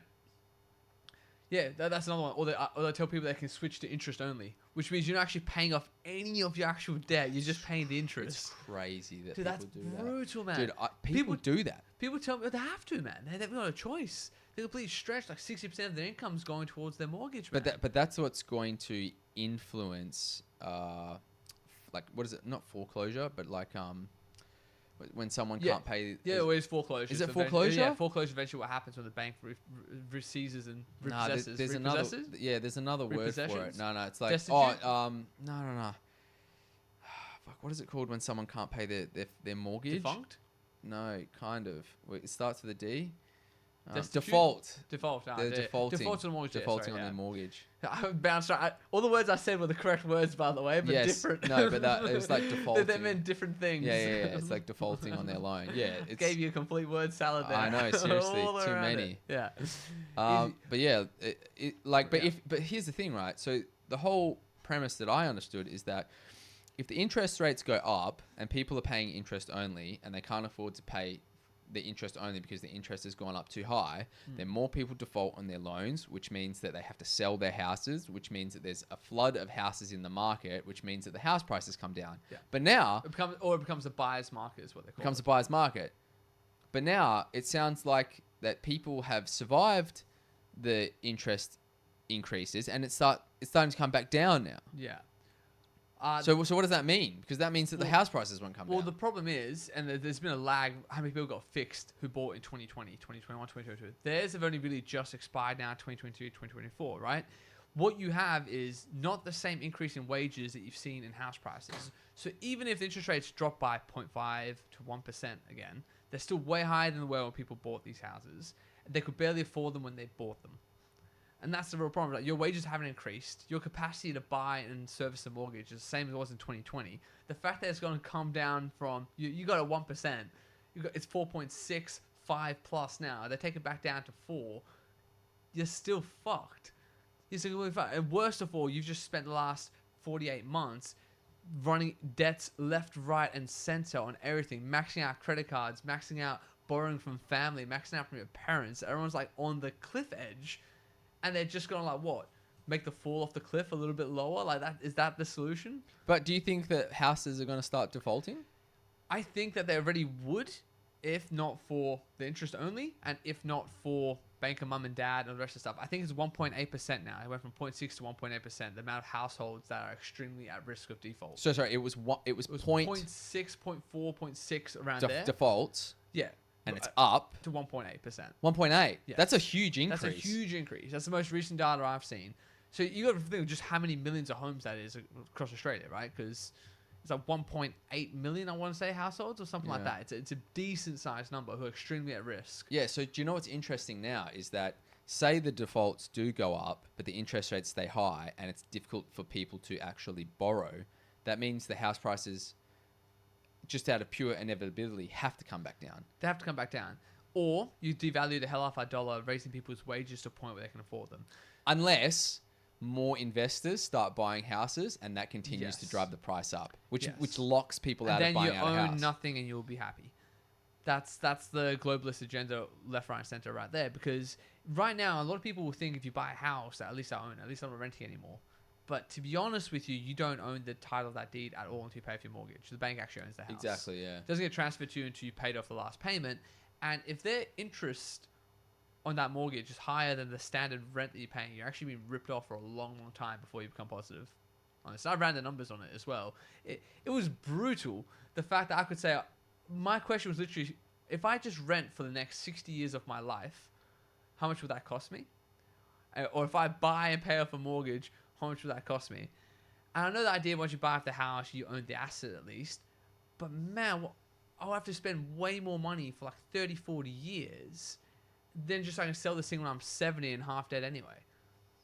I'm locked into WA. I'm locked into this place. The vaccine mandate stuff happens again. I can't leave anywhere because my investment's here. It is not the better decision. And I hate that, like, I still feel this pull to do it. To buy a house. To buy a house. But on this market is ridiculous, man. But buying a house right now, I think, is not great. But it's the worst of both worlds. But investing into property is absolutely a great idea. Only under the current number go up system that we have, which is not a guarantee. Like, housing and property was not a lucrative investment. We act like it's always been this way. It's really only been since negative gearing from the 1990s or so onwards. You know, house prices, this line straight goes up all the time, is mass migration, overseas investment gone wild, and like freezing out the actual young Australians from owning a home. It's not supposed to be a business investment. It's meant to be a home to promote people to have families. It's why our birth rates just collapsed to 1.4. 1.4, by the way. Can I just scream that from a fucking rooftop? This is the lowest birth rate we've ever had on record as a species, man. As a species. Maybe since the days in Rome, it may have been as bad, but they had fucking barbarians at the gate. 1.4. That is well beyond collapse. 2.1 is just sustainable levels, man. Just to sustain. To replace mum and dad and accidental death, you need 2.1. We're 1.4. We're losing 0.7 people per birthing generation. So we're losing 30% of the population in one go, and 30% again in the next go. You people out there need to start busting more nuts, man. Bust some nuts. None of this pull-out shit. Your pull-out game's too good. Bust some more nuts, people. Jesus. Because we're in a dire time. 1.4 is insane. We never retire. We never retire. So this idea that you're going to pay off a house, have a retirement, there's going to be no one to do shit. Yeah. You got to hope the robots come in and actually pick up these manual labor jobs, because there ain't no humans, man. There ain't no humans. Timmy said the problem for WA is and was that Eastern people are buying all their homes up to 60%. Real estate agent told me. That is true. It's probably true. That is true. Yeah. But a lot of those Eastern state people don't really want to live in WA. They have a very snobbiness to it. They were doing it when it was a really good deal for them. But the truth is, like, it's now being in like rural Melbourne, you're paying the same price to come to WA. Yeah. So a lot of them are like, there's no real point going anymore because it's just as shit now. Yeah, and what you were saying there about retirement, how I said last week we talked about what was it? What's the thing? Fucking superannuation, where I said it was a good thing, Yeah. right? But if you die before you get to it, it's kind of fucked. Yeah. Also, it's a good thing under the assumption, and this is what I said last week, and I'll say it again here. It's only a good thing under the assumption that your dollar isn't devaluated to all hell, and under the assumption that your society still functions by then. Because right now your dollar's not devaluated. Right now your society still functions. You're better off with the money right now than getting given it when you're 70, 65, 70 years old, and the whole fucking thing's gone to shit. And property's $10 million for a fucking average house. So what's your $800,000 of super really worth? Yeah. It's worth nothing. Wouldn't even fucking pay for 6 months in a nursing home for you. Yeah, but the It's thing very is, possible. I was reading on Reddit. I was going through the Perth Reddit, and people were like, Fucking Victoria. God. they were saying that this was like the Perth Reddit, that people saying that they have tradies that they know that they're in their 40s, they've got no super, their back's fucked. They realize that maybe work's slowing up, or they're not being able to get as much work. They've got nothing to fall back on now. Yeah. That's where it gets worrying, because what the fuck are these people going to do? They haven't been paying into their super. That's their problem. It is their problem, but it's going to be our problem too. Why's that? It'll be our problem. Nah. It'll be our problem. It'll somehow come back around to be the government's problem, which ends up being the taxpayer's problem. But forced saving that you can only access at a time when your dollar is really devalued is terrible. Tradies need that, I think. But I think they do need it. Like, as I agree, the concept of it is good, only if you have faith that your country is going to be in a place in 40 years' time where their money is going to be worth anything. Let's say they reduce the age down from 65 to 50. Would you be more happy about that? Way better. I think so, because then too. at least it's less of a long shot that the country is still going to be functional by then. Because that's what my real concern is, that I've already seen it in like 10 years of my life, what it means to have $100,000 a year compared like in 2010 to now. You know that. Everyone listening to this knows it means way less to have that much money now.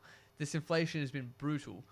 I make more money than I've ever made in my life, and I'm further away from affording any sort of lifestyle I could have afforded if I had the same money 10 years ago. That's crazy to think about as well, because I put in so much time to study. I literally just graduated uni, and it feels like I'm better off than what I was. But where I thought I would be is not even close to where I should have been. It's running away from you faster than you can catch up to it. So fast. Yeah, all the time. Like the amount of money that I was striving to get to now is probably what I would have been striving to get to maybe 10, 15 years ago. Yeah. I'm already making well above the money I thought was going to be like my ideal income. I never would have chased more of the income for it. And it's like I have to go into a lot of debt to get into the property market. I still want to have a family, all the rest of this stuff. It is going to be brutal. The amount of money I'm on now, when I was in high school, I thought I would be rich. I would be like, fuck, I'm actually rich. So Louis, not even close. 6 or 7 years ago, if I could have got 10% more of my income into my bank account, I could already have a property right now. I would be better off having that now than getting that when I'm fucking 65. That is true. That is true. Yeah. But yeah, it's hard to say. I see the benefits and I see the downsides to it. Yeah. But just touching on this again, so the alcohol tax. I don't know how much alcohol people drink out there. CPI increase, hopefully a lot. CPI increase, alcohol excise is one thing, but the ALH venues would still be getting crazy good pricing from Cub/Line. Always a good reminder to support locally owned indie pubs and bars, and not the Endeavour, Woolworths, and AVC venture capital owned pubs. So what is this CPI increase in August? Is that the excise people were talking about? Well, yeah, there's a every year, 2 times that the alcohol excise tax gets put up. You know what annoys me? They talked about like this financial. Another reason why you asked like why house prices weren't dropping and sales weren't slowing down, why people aren't defaulting on their mortgages, is because Labor government did those tax reforms. They gave everyone about 1 to 1.5% of their money back in their pocket, and look at the difference that made. 1 to 1.5% of the money. Why not give them 2-3% of the super that we're taking back into their pocket if you really want to help people?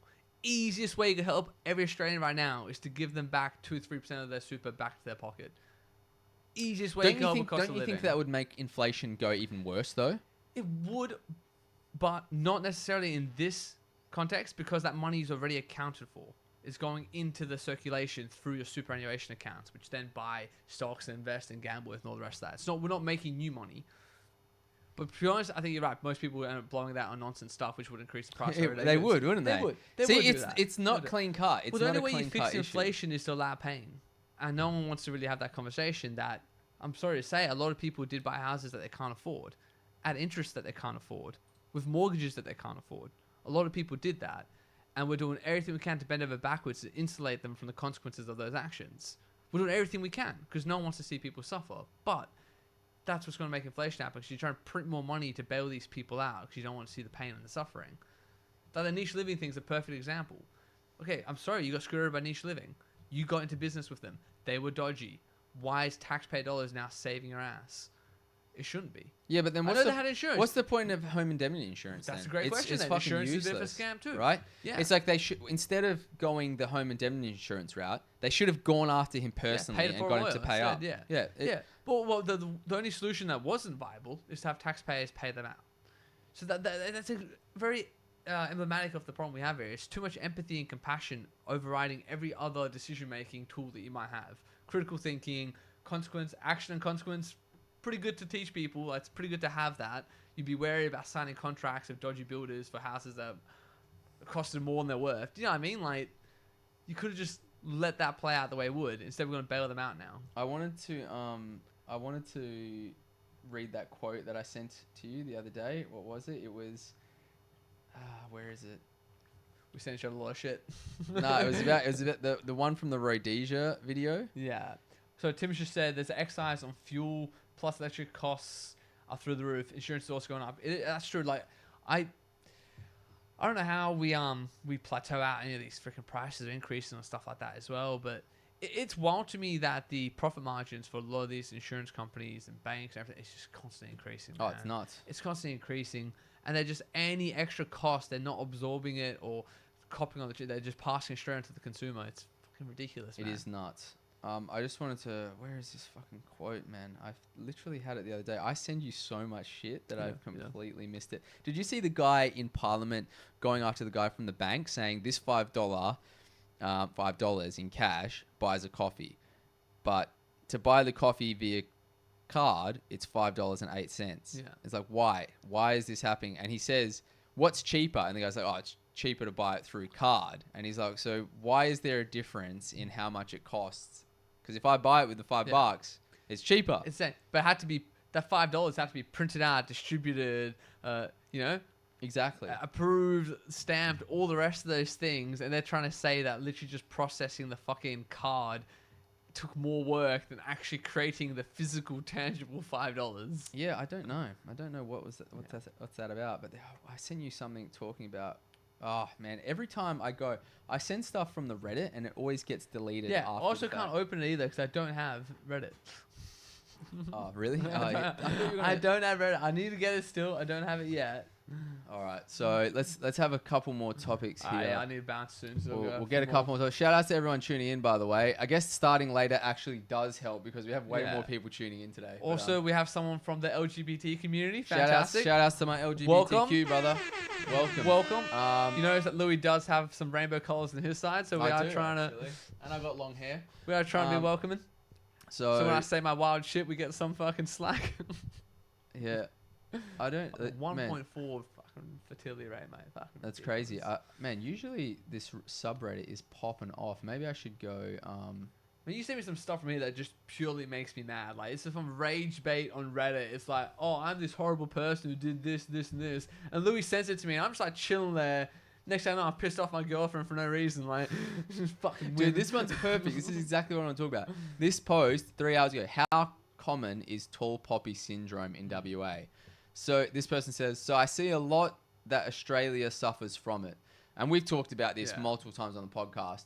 But the truth be told, I've never seen it. Obviously not denying that it's a thing in Australia because that's stupid. But is it more of an over east thing? Didn't they have a recent thing happen with that guy who did all the fucking marathon runs and shit like that? Oh, and that's right. That That's what lady we're just tried talking to like freaking paint him as like a misogynist type thing. Yes, like, So, what's his name? The runner. There's that guy that ran from Perth to over east for or men's something. mental health or type of thing. And she made the post trying to say that it was toxic masculinity, that him going through these mental fortitudes are something that's toxic. Yeah, like, you know that's crazy. That's almost having strength is male toxicity. We all know that. I saved that. Post That's a fucking wild one. I actually saw someone else. Matt Walsh did a really good clip on that as well. But he brought up a really good point, and it's like the only type of man you're allowed to be according to feminists is like a weak, pathetic man.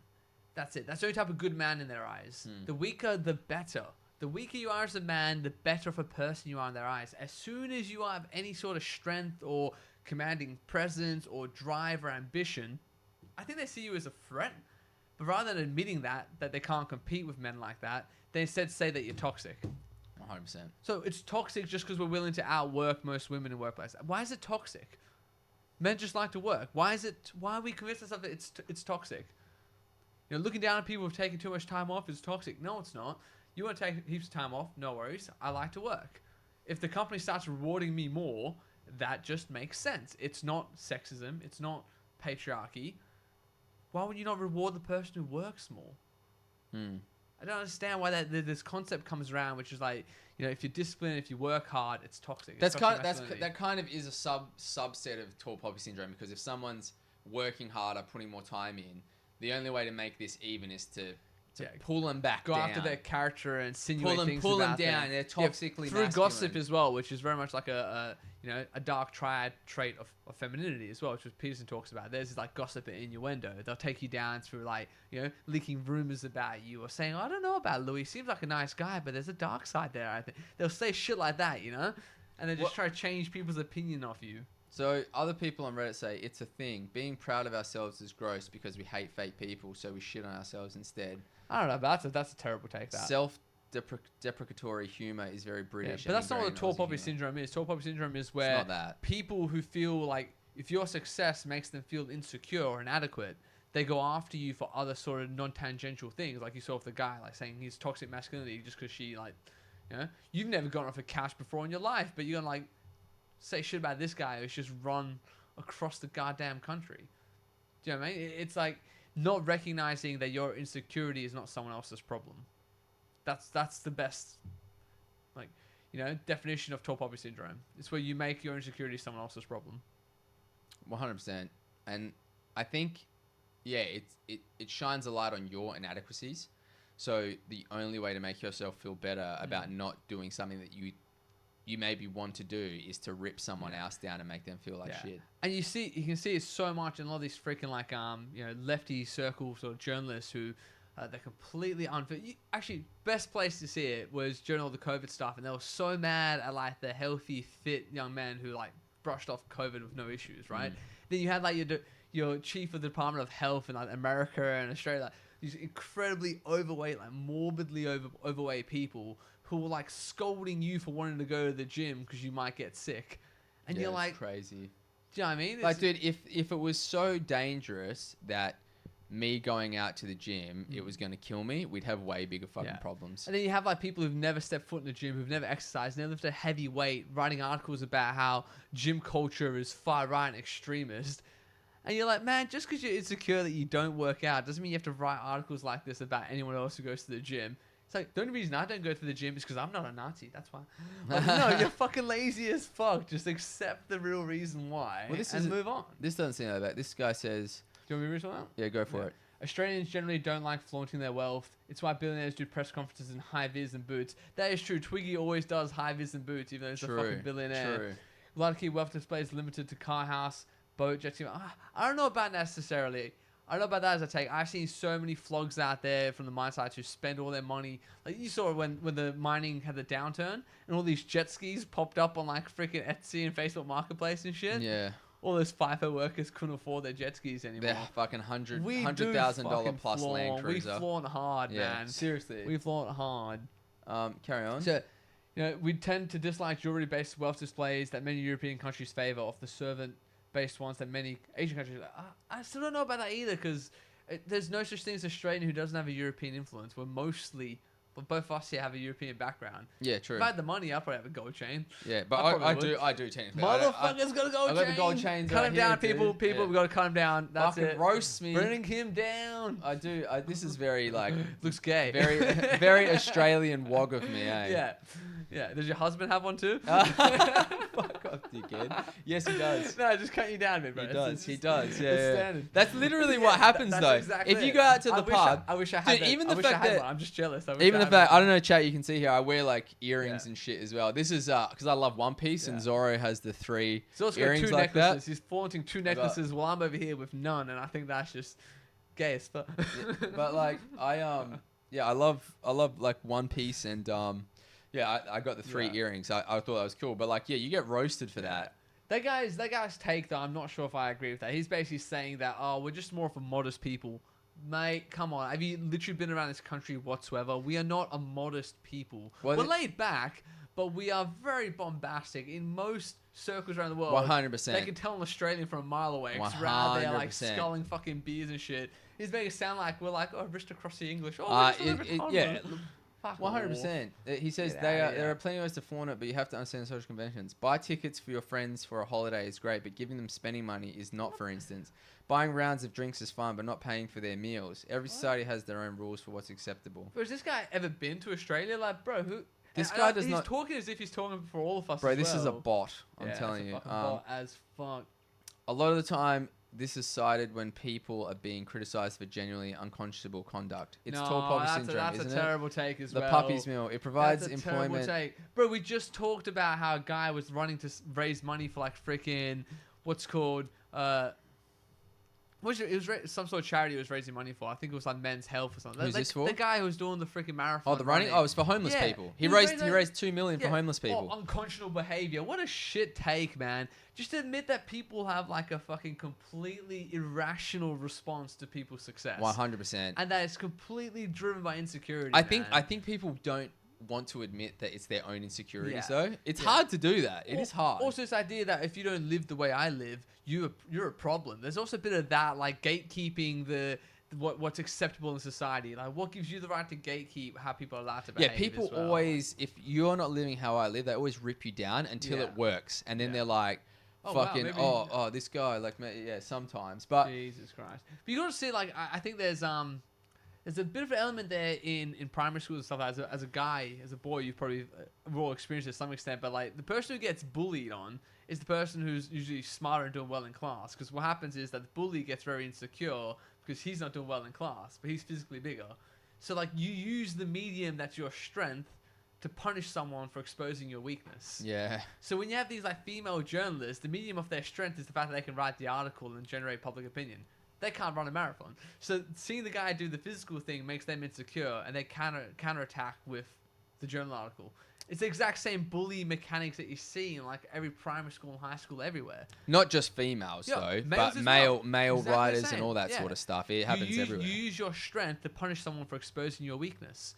That is like it's not a good thing. You're not supposed to do that. That's very psychotic, almost sociopathic. But I think that's as soon as you feel insecure, your instinctive response is, and you see what girls do this all the time, right? If they see a girl who's prettier than them, she's a slut. Straight away. Hang on a second. Yeah. Not all the time. Not all the time. There's an instinctual desire for them to do that. No, I don't know if I don't know if that's true. I don't think. To some extent. I think that's an extreme. That might be extra, but I think there's an element of that at play. And the thing is as well, because the thing that you have over her is you have your virtue. So that's your strength. So you attack her from your strength because she exposed your insecurity. What you just said there is the equivalent of seeing a dude that's bigger than you and going, "You must be on fucking steroids." Yes. No. Exactly the same. Because your integrity that you didn't take the drugs is your strength. So you counterattack with that for someone exposing your weakness. It's exactly the same. Because there is like it's not just he takes steroids, he doesn't. We all have a negative take on something. Oh, he takes steroids. Like, it's a negative, right? It's a perjury type of thing. So I think you're right. You nail on the head there. When you see someone who's bigger than you and they make you feel insecure about your body, the only thing you can say back to that is, "Oh, they must be on drugs. They're doing something immoral. I don't do the immoral thing. That's why my body looks like this." And do you know what I mean? It's the exact same thing. It is similar, but I don't know. I don't know if I think we may have hit on something here. There might be more legs to this than we realize. But I don't know if I necessarily agree with a girl that's You've prettier. not been around girls enough, man. I'm telling you, bro. That necklace and those earrings. Do you think they call me a slut? They'd be like, "This guy's a fucking slut." Maybe they would. Maybe I give off fuckboy energy, right? 100%. They'll say, "Oh, he's a fuckboy." 100%. Yeah. Bro. 100%. He dresses like because I get that as well. It's they- just a confidence thing. there is a thing where, because like the way I dress, like obviously on the podcast I'll dress in my fucking Yamcha t-shirt and shit like that. Used to wear fucking collar shirts. You fucking abandoned that one. Left me out here looking like a. Well, we fucking stopped wearing like it a 'cause you were like, salesman. man, it's too fucking hot. I'm still wearing it. We had the tie here as to well. sell you a We Bible or we something, can bro. bring the. What do you guys reckon? Do you guys like when we wear the suit and Bro, tie asking stuff? our male chat what we should wear for clothes, man. You're going full fucking. Bro, bent here. he just said he was gay. This is fine. This is fine to ask. Bro, I like fashion. I like Yeah, wearing nice fair. clothes. But coming onto the podcast as well, I was thinking to myself, I like when we wear because I wear a tie and a dress shirt to work every day. Yeah. But then I was thinking, if we do that on a podcast, are we coming across as pretentious and not relatable? Because I love anime. All So this what shit. you're saying is high vis and boots the way Twiggy does. We're gonna start wearing doing high, the Twiggy high-vis and guys. boots. Yeah, that's Yeah. right. I'm trying to relate to blend the in. common man. But you got to know your audience as well. I don't think we have too many tradies like tuning in for us as well. That's I don't know, not. what do you That's guys true. do? We have a whole Do bunch we? of tradies. Oh, tuning in. okay. Fuck, Not that's- to mention, I used to be a bricklayer, so not to say that we have anything against tradies, but there is a general, like, I guess when people look at you first off the bat, they make an assumption, right? So me wearing my anime Yamcha shirt, and I've got like the One Piece hat there and straw hat there, like the devil fruits. I've got like a and you've got it's like I love it. It's just it's like a projection of your personality a bit, isn't it? It on the is, show. yeah. That's what I love about it. It's Yeah, like, personalized. when people look at your side, they see Jordan Peterson, Arsenal, the coat of arms. Then they look at my side, they can see that I've got anime stuff and like video games, I've which also is got not a lot of like freaking ancient history stuff. Yeah, I'm a fucking big freaking nerd on that shit. Like, ancient civilizations, the Graham Hancock stuff. Yeah, My 100%. history's Me out there too. as But it's well. like you want like there's certain things that I love One Piece, so that's why there's a lot of One Piece Yeah. stuff here, especially with the hat. Ooh. But- Timmy's just said Arsenal versus Liverpool score predictions. Mate, I would be lying to you if I didn't say I am nervous as fuck. They are on fire, man. Arnie Slot, like they'd changed managers this season. I thought they were going to drop a bit, but he's just got like some fucking fire after them, man. Like, cheers, Ash, me too, man. These are some good years that we're in, but we just can't seem to get a title. They keep dropping it right on the end. Like, just Really? drop the ball, like, bottling it a bit. We lost like a game last weekend that we should have fucking won. Do you know what's so crazy is that I've played soccer pretty much my entire Yeah. life. I've never watched a season of football at all. Yeah. Ever. I've watched individual games, never watched a season. Don't know who the fuck's playing at all. Yeah. It's crazy. But you should get into it because it's great having that atmosphere and the culture. So, Timmy, what do you reckon? You reckon you guys are going to take it? Because I think I'm going to say 2-1 Arsenal win just because got to back the boys. You got to back the boys, Who are man. they versing? Liverpool. Ah, right. Got to Okay. back the boys. And how are Timmy's they- a Liverpool fan. how are they Liverpool's doing? top of the table. They're fucking killing it. Really? Arsenal's third. We were doing really well. We lost our first game of the season last week. Against who? Bournemouth. Oh, really? Bournemouth. We got a red card on the 30th minute and played 10 men for the rest of it. It was our best centre back as well. So, yeah, fuck yeah, that's fucking right. Now I forgot Sleeper's out as well. Fuck. Yeah, Sleeper's got a red card. He's suspended for the game. Oh, really? No. Yeah. Scotty's a big Liverpool fan as well, so we'll probably watch that one. Scott. Yeah. Yeah. I wish I could get into it. What time are the games usually these days? Usually 7. Oh, I think 7 p.m. is the first game on a Saturday, and then the rest of the games usually around 10 p.m. on the Saturday. Oh, so you watch on a Saturday? Yeah. Fuck, Saturday maybe we nights. should get together Well, and we watch did. some. We went out to the bar once and watched it. Remember? That was Arsenal, Tottenham. actually good fun, Yeah. eh? Yeah, but it's like I love it if it was a less stressful game. That was a North London derby. I was fucking. I do remember that, eh? You That did was- talk to me. I'm like, wait a minute. yeah, you were like, fuck, I can't Yeah. speak, and we were smoking cigars that Yeah, night too, yeah. eh? That was quite Yeah, that was funny. a good night. If anyone's in Perth, by the way, we should do a little animals do with it. shoes on Yeah. catch up and fucking we'll get some stogies and shit Yeah. and smoke some cigars. It'd be Sports quite bar. fun. Ash is right, man. Watching it at a sports bar is like so. This Arsenal Liverpool game's of fuck time. I think it's Sunday night, like 12:30. Ah, really? Like, Do you know just what we past should midnight? do? I really like the Patriots bar because they have Coors on tap. I really love Coors. I don't know Yeah, why. I really like a Coors. clean, Yeah. like lager. So we should go there and maybe fucking watch one of the games. Dude, or it would be something. absolutely sick. Yeah.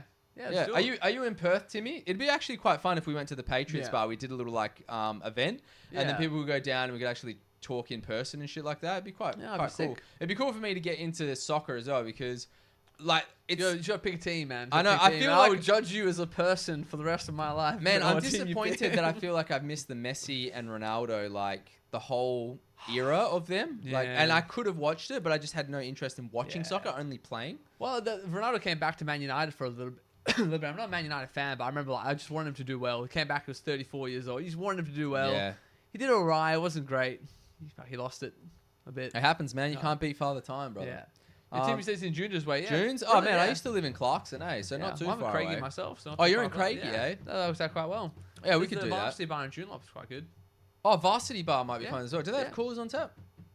I think they do. I'll buy you on Stubby, maybe. Give me a coolers. Alright? No, we should do it. Maybe Yeah. I don't know if there's going to be like a big game or something like that. That way it'd be actually quite atmospheric. Yeah, if it'd be we're good in there. if we got a lot of Liverpool fans on here. If there's a Liverpool Man City or Arsenal Man City game, I'm sure I don't want to speak for Timmy here, but like if Liverpool versus Man City, I would go for Liverpool. Be a Just good fuck game. Man City. Is Man It'll City be good? good? Man City are the fucking like they're 115 criminal charges for corruption in the last like fucking 20 years. What's that got to do with the Dirty soccer? Arab, though? they were buying out fucking players legally. They were like giving them cars to keep the fucking books off the the money off the contract and shit. They're about to get relegated to League Two if there's any actual justice. Are in they this. really? I thought Bro, Man they- City won. Like Yeah, fucking... they've won 6 of the last 7 Premier Leagues, man, because they're corrupt as fuck.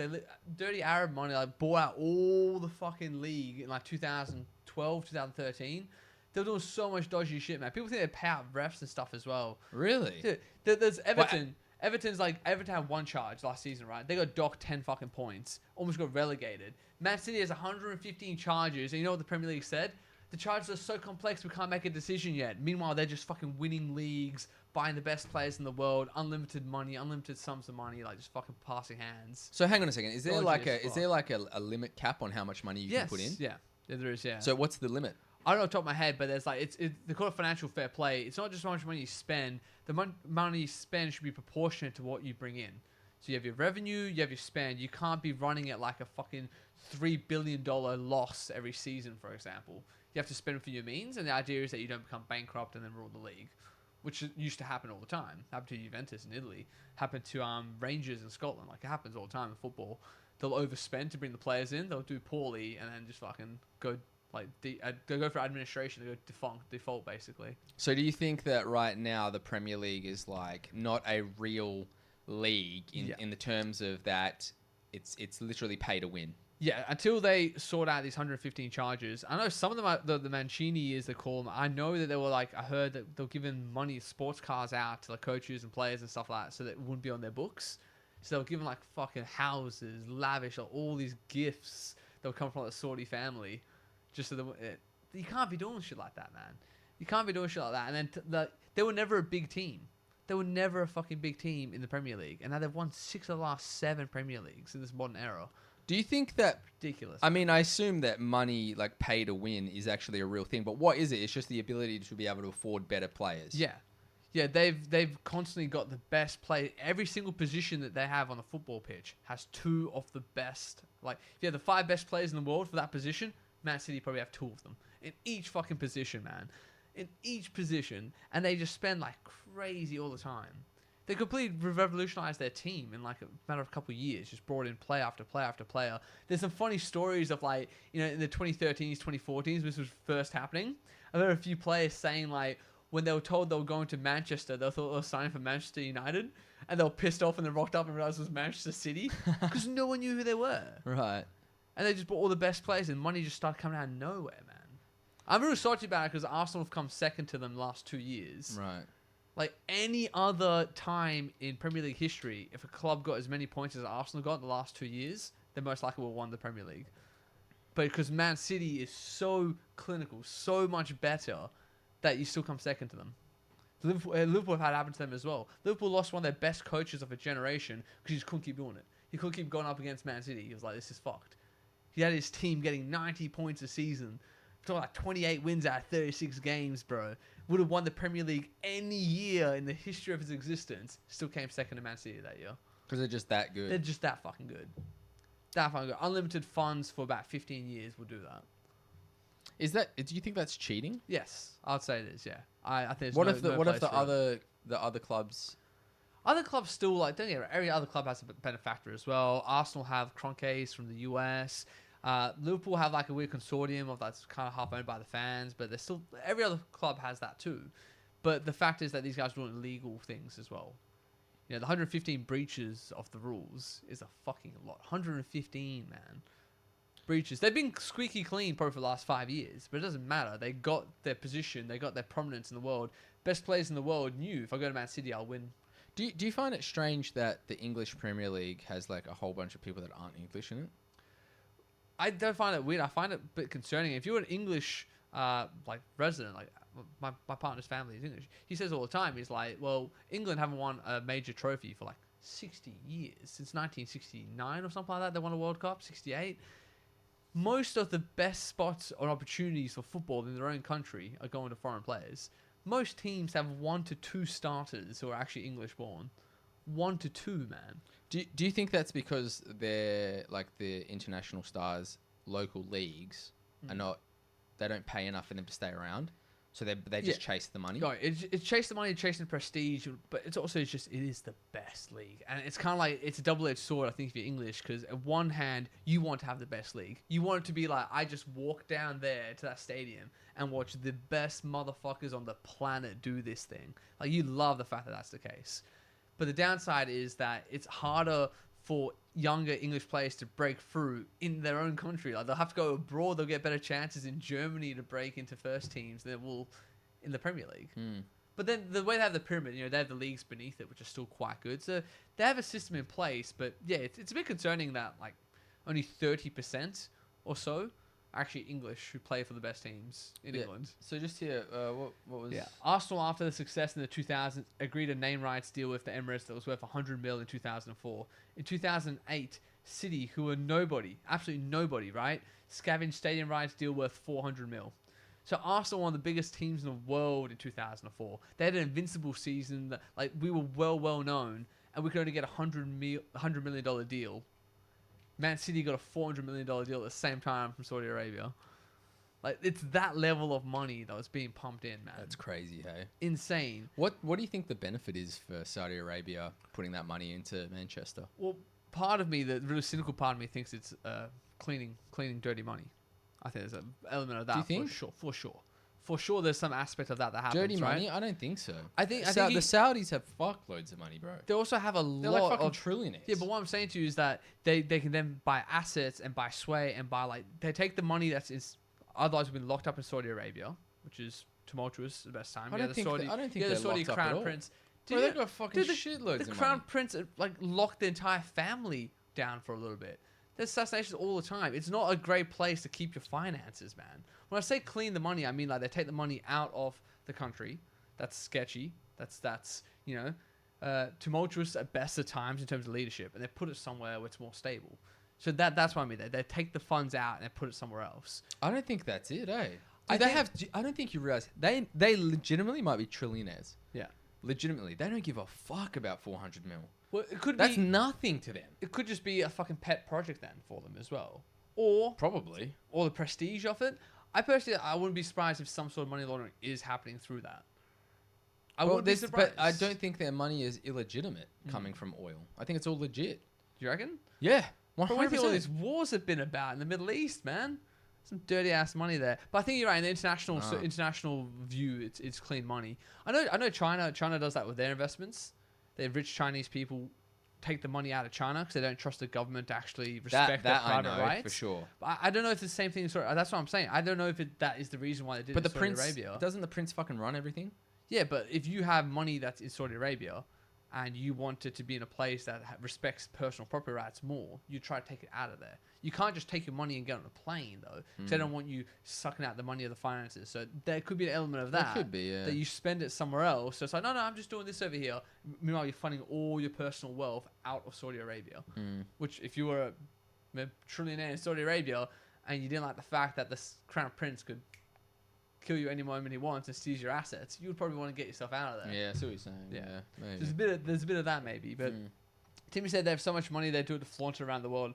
Yeah, a bit of that too. They did get the World Cup in Qatar, which was fucking ridiculous. That was a disgrace for football. They built a stadium and all the leagues had to change their mid-season breaks so they could facilitate the out-of-season World Cup in Qatar because the temperatures were so wild otherwise. That's nuts. Ridiculous. That's what money can do for you, man. The money's world, but the world is run by money. Yeah, so you need to pick yourself a Premier League team. I think that's where we're at here. That's how we got this conversation. Yeah, but how do you even pick though? How do you pick a team? I picked Arsenal at the time because there was a Croatian striker who played there when I first started watching the Premier League. So I think it was a bit of that for me. I supported him through that, and then I'll have to go through. It just happens when you're like fucking. You just pick a team. 13, 14. You're like, all right. I'll support this team. Yeah, and then a weird thing happens where you start like you invest, and the more you invest, the more of a fan you are. I don't think anyone like you don't just become a fan without the investment. Yeah. So there's no other way. You just pick a team to invest in. What league is underneath the English Premier Championship. League? No. Like who? So you've got the English Premier League. In terms of quality in the world, Yeah. I'd say probably La Liga. Spain. Oh, really? Bundesliga after that. There's probably people probably have other takes on this. I'd say you got Serie A as well in Italy, but it's probably goes Premier League, like English Premier League, then Superliga, Bundesliga, Serie A, and that's just based on who wins the Champions League out of those teams. You got your Barcelona's, your Real Madrid's in Spain. Then you've got your Bayern Munich's, your Dortmund's in Germany, and your Juventus's, and what's it, AC Milan's and stuff like that. So AC Juventus is like top tier at the moment. That's in Italy. Yeah, but like who's the best Italian? Best Italian team will have to still be Juventus, sure. They've got a strong team. I'm not sure how they're doing this season, but you got Napoli's quite good as well. Inter Milan, not too bad. Yeah, in Germany there was a really fascinating one last season. Leverkusen, really like not well known team, like had an invincibles run. They didn't lose a single game all season, and they won the fucking Bundesliga ahead of Bayern Munich. It was an incredible story. Like really equal almost to like when Leicester did it in the Premier League. I don't know if you remember that. Did you know much about when Leicester won in 2016? Yeah, they had that like undefeated run, Yeah. didn't they? Was it literally undefeated? Was it undefeated? They did lose a game that season, but they had a guy, Jamie Vardy. His life story. Apparently, he was a menace. Like, He's on a the pitch. menace, man. But he's just, What happened to him? He's still playing. Leicester is back he? in the Premier League. I still support. I watch him. I support him just to see him do well. Oh, man. really? I don't know, I Yeah. have such a soft spot for the guy. But he was working in a factory at 25. He was a part-time social football player, and then really his career only kicked off like 26 or 27. He wins the championship. I think it was League One. Then he won the championship with Leicester. Got promoted. Then he gets in the Premier League. He's like 29 or maybe he was 30 when he first got in the Premier League. It was insane, man. But he must have been that good though, right? Yeah. Like he was that good of a player. Someone just said we look like the same dude with different hairstyles. Is that true? Completely different hairstyles. That's might I crazy. add. That's so funny. Look, this is Darko. Oh no, that's me. That was completely unintentional. Mate. Yeah, easy. There's But jokes here, man. But yeah. Yeah, so he was like 30 in his first proper season in the Premier League. Yeah. And then he broke Van Nistelrooy's record for most amount of goals scored in consecutive games. Just this absolute fucking nobody. It wasn't like a protege. It wasn't like a freaking, He scored the most amount of goals in a row, I think 13 games in a row. And he scored this worldly against Liverpool to seal that. It was like the ball dropping over his head, volley from hellfire out, far top corner. It's crazy how you can just be a Insane. guy in a factory and then just go to winning the Premier League. I just find that crazy. Dude, they went really hard on him, right? So he said that they asked him what was your secret because he was on a tear for a while there. He said that he used to drink 375 mils of whiskey before a game, wake up in the morning, have like 5 or 6 Red Bulls, and go play the game. Are you serious? Yeah, and he said in the interview thing, and they went hard after him, man. He stopped doing that, and his form completely collapsed afterwards. They should have let him keep going. But yeah, because they wanted, and they said he was promoting a bad thing for kids and all that. Oh my god, the tall poppy syndrome type shit just kicked right in, man. Like, this is just a random guy. Like, the fans still chant Jamie Vardy's having a party. It's like the chant really? every time. That's actually hilarious. It's so good. But yeah, he used to drink like half a bottle of whiskey and have like 3-4 Red Bull cans in the morning. And I think what that did was he wouldn't think about it then. When he was playing, it was all instinct because his brain was just like half fucking scattered from the day old That's whiskey crazy. and the Red Bull. That's crazy you can do that. And he just took down a record that's probably broken it for a very, very long time. So how is he doing these days? He's got a couple goals ready this season. He's like 34 now, 35. Just fucking get on the years. But he does like you see the pace is a bit gone, the clinicality, the finish is a bit gone. But I hope Leicester stay up. I hope they don't get relegated. So how long is the average career for a... Well, they like say a- from 27 to 30, you're meant to have peaked already. If by then, like, you haven't really made it, that's fortunately. And saying someone who's just 31 over here, it was a hard realization for me. It's done. It's gone. It's over. It's over. But he's still doing all right. He's still doing though, all right, so- but his peak was definitely in that window. Yeah. Ronaldo's peak was definitely in that window. Like, I can name so many players who are still playing, but their peaks were very obviously in that window. Salah's another one from Liverpool, the Egyptian.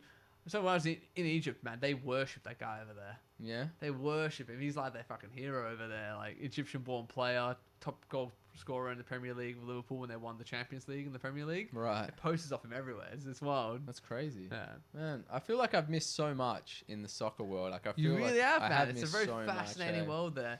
And there's something to be said for when you really like care about the team and you're in that game. Like I don't like watching Arsenal play.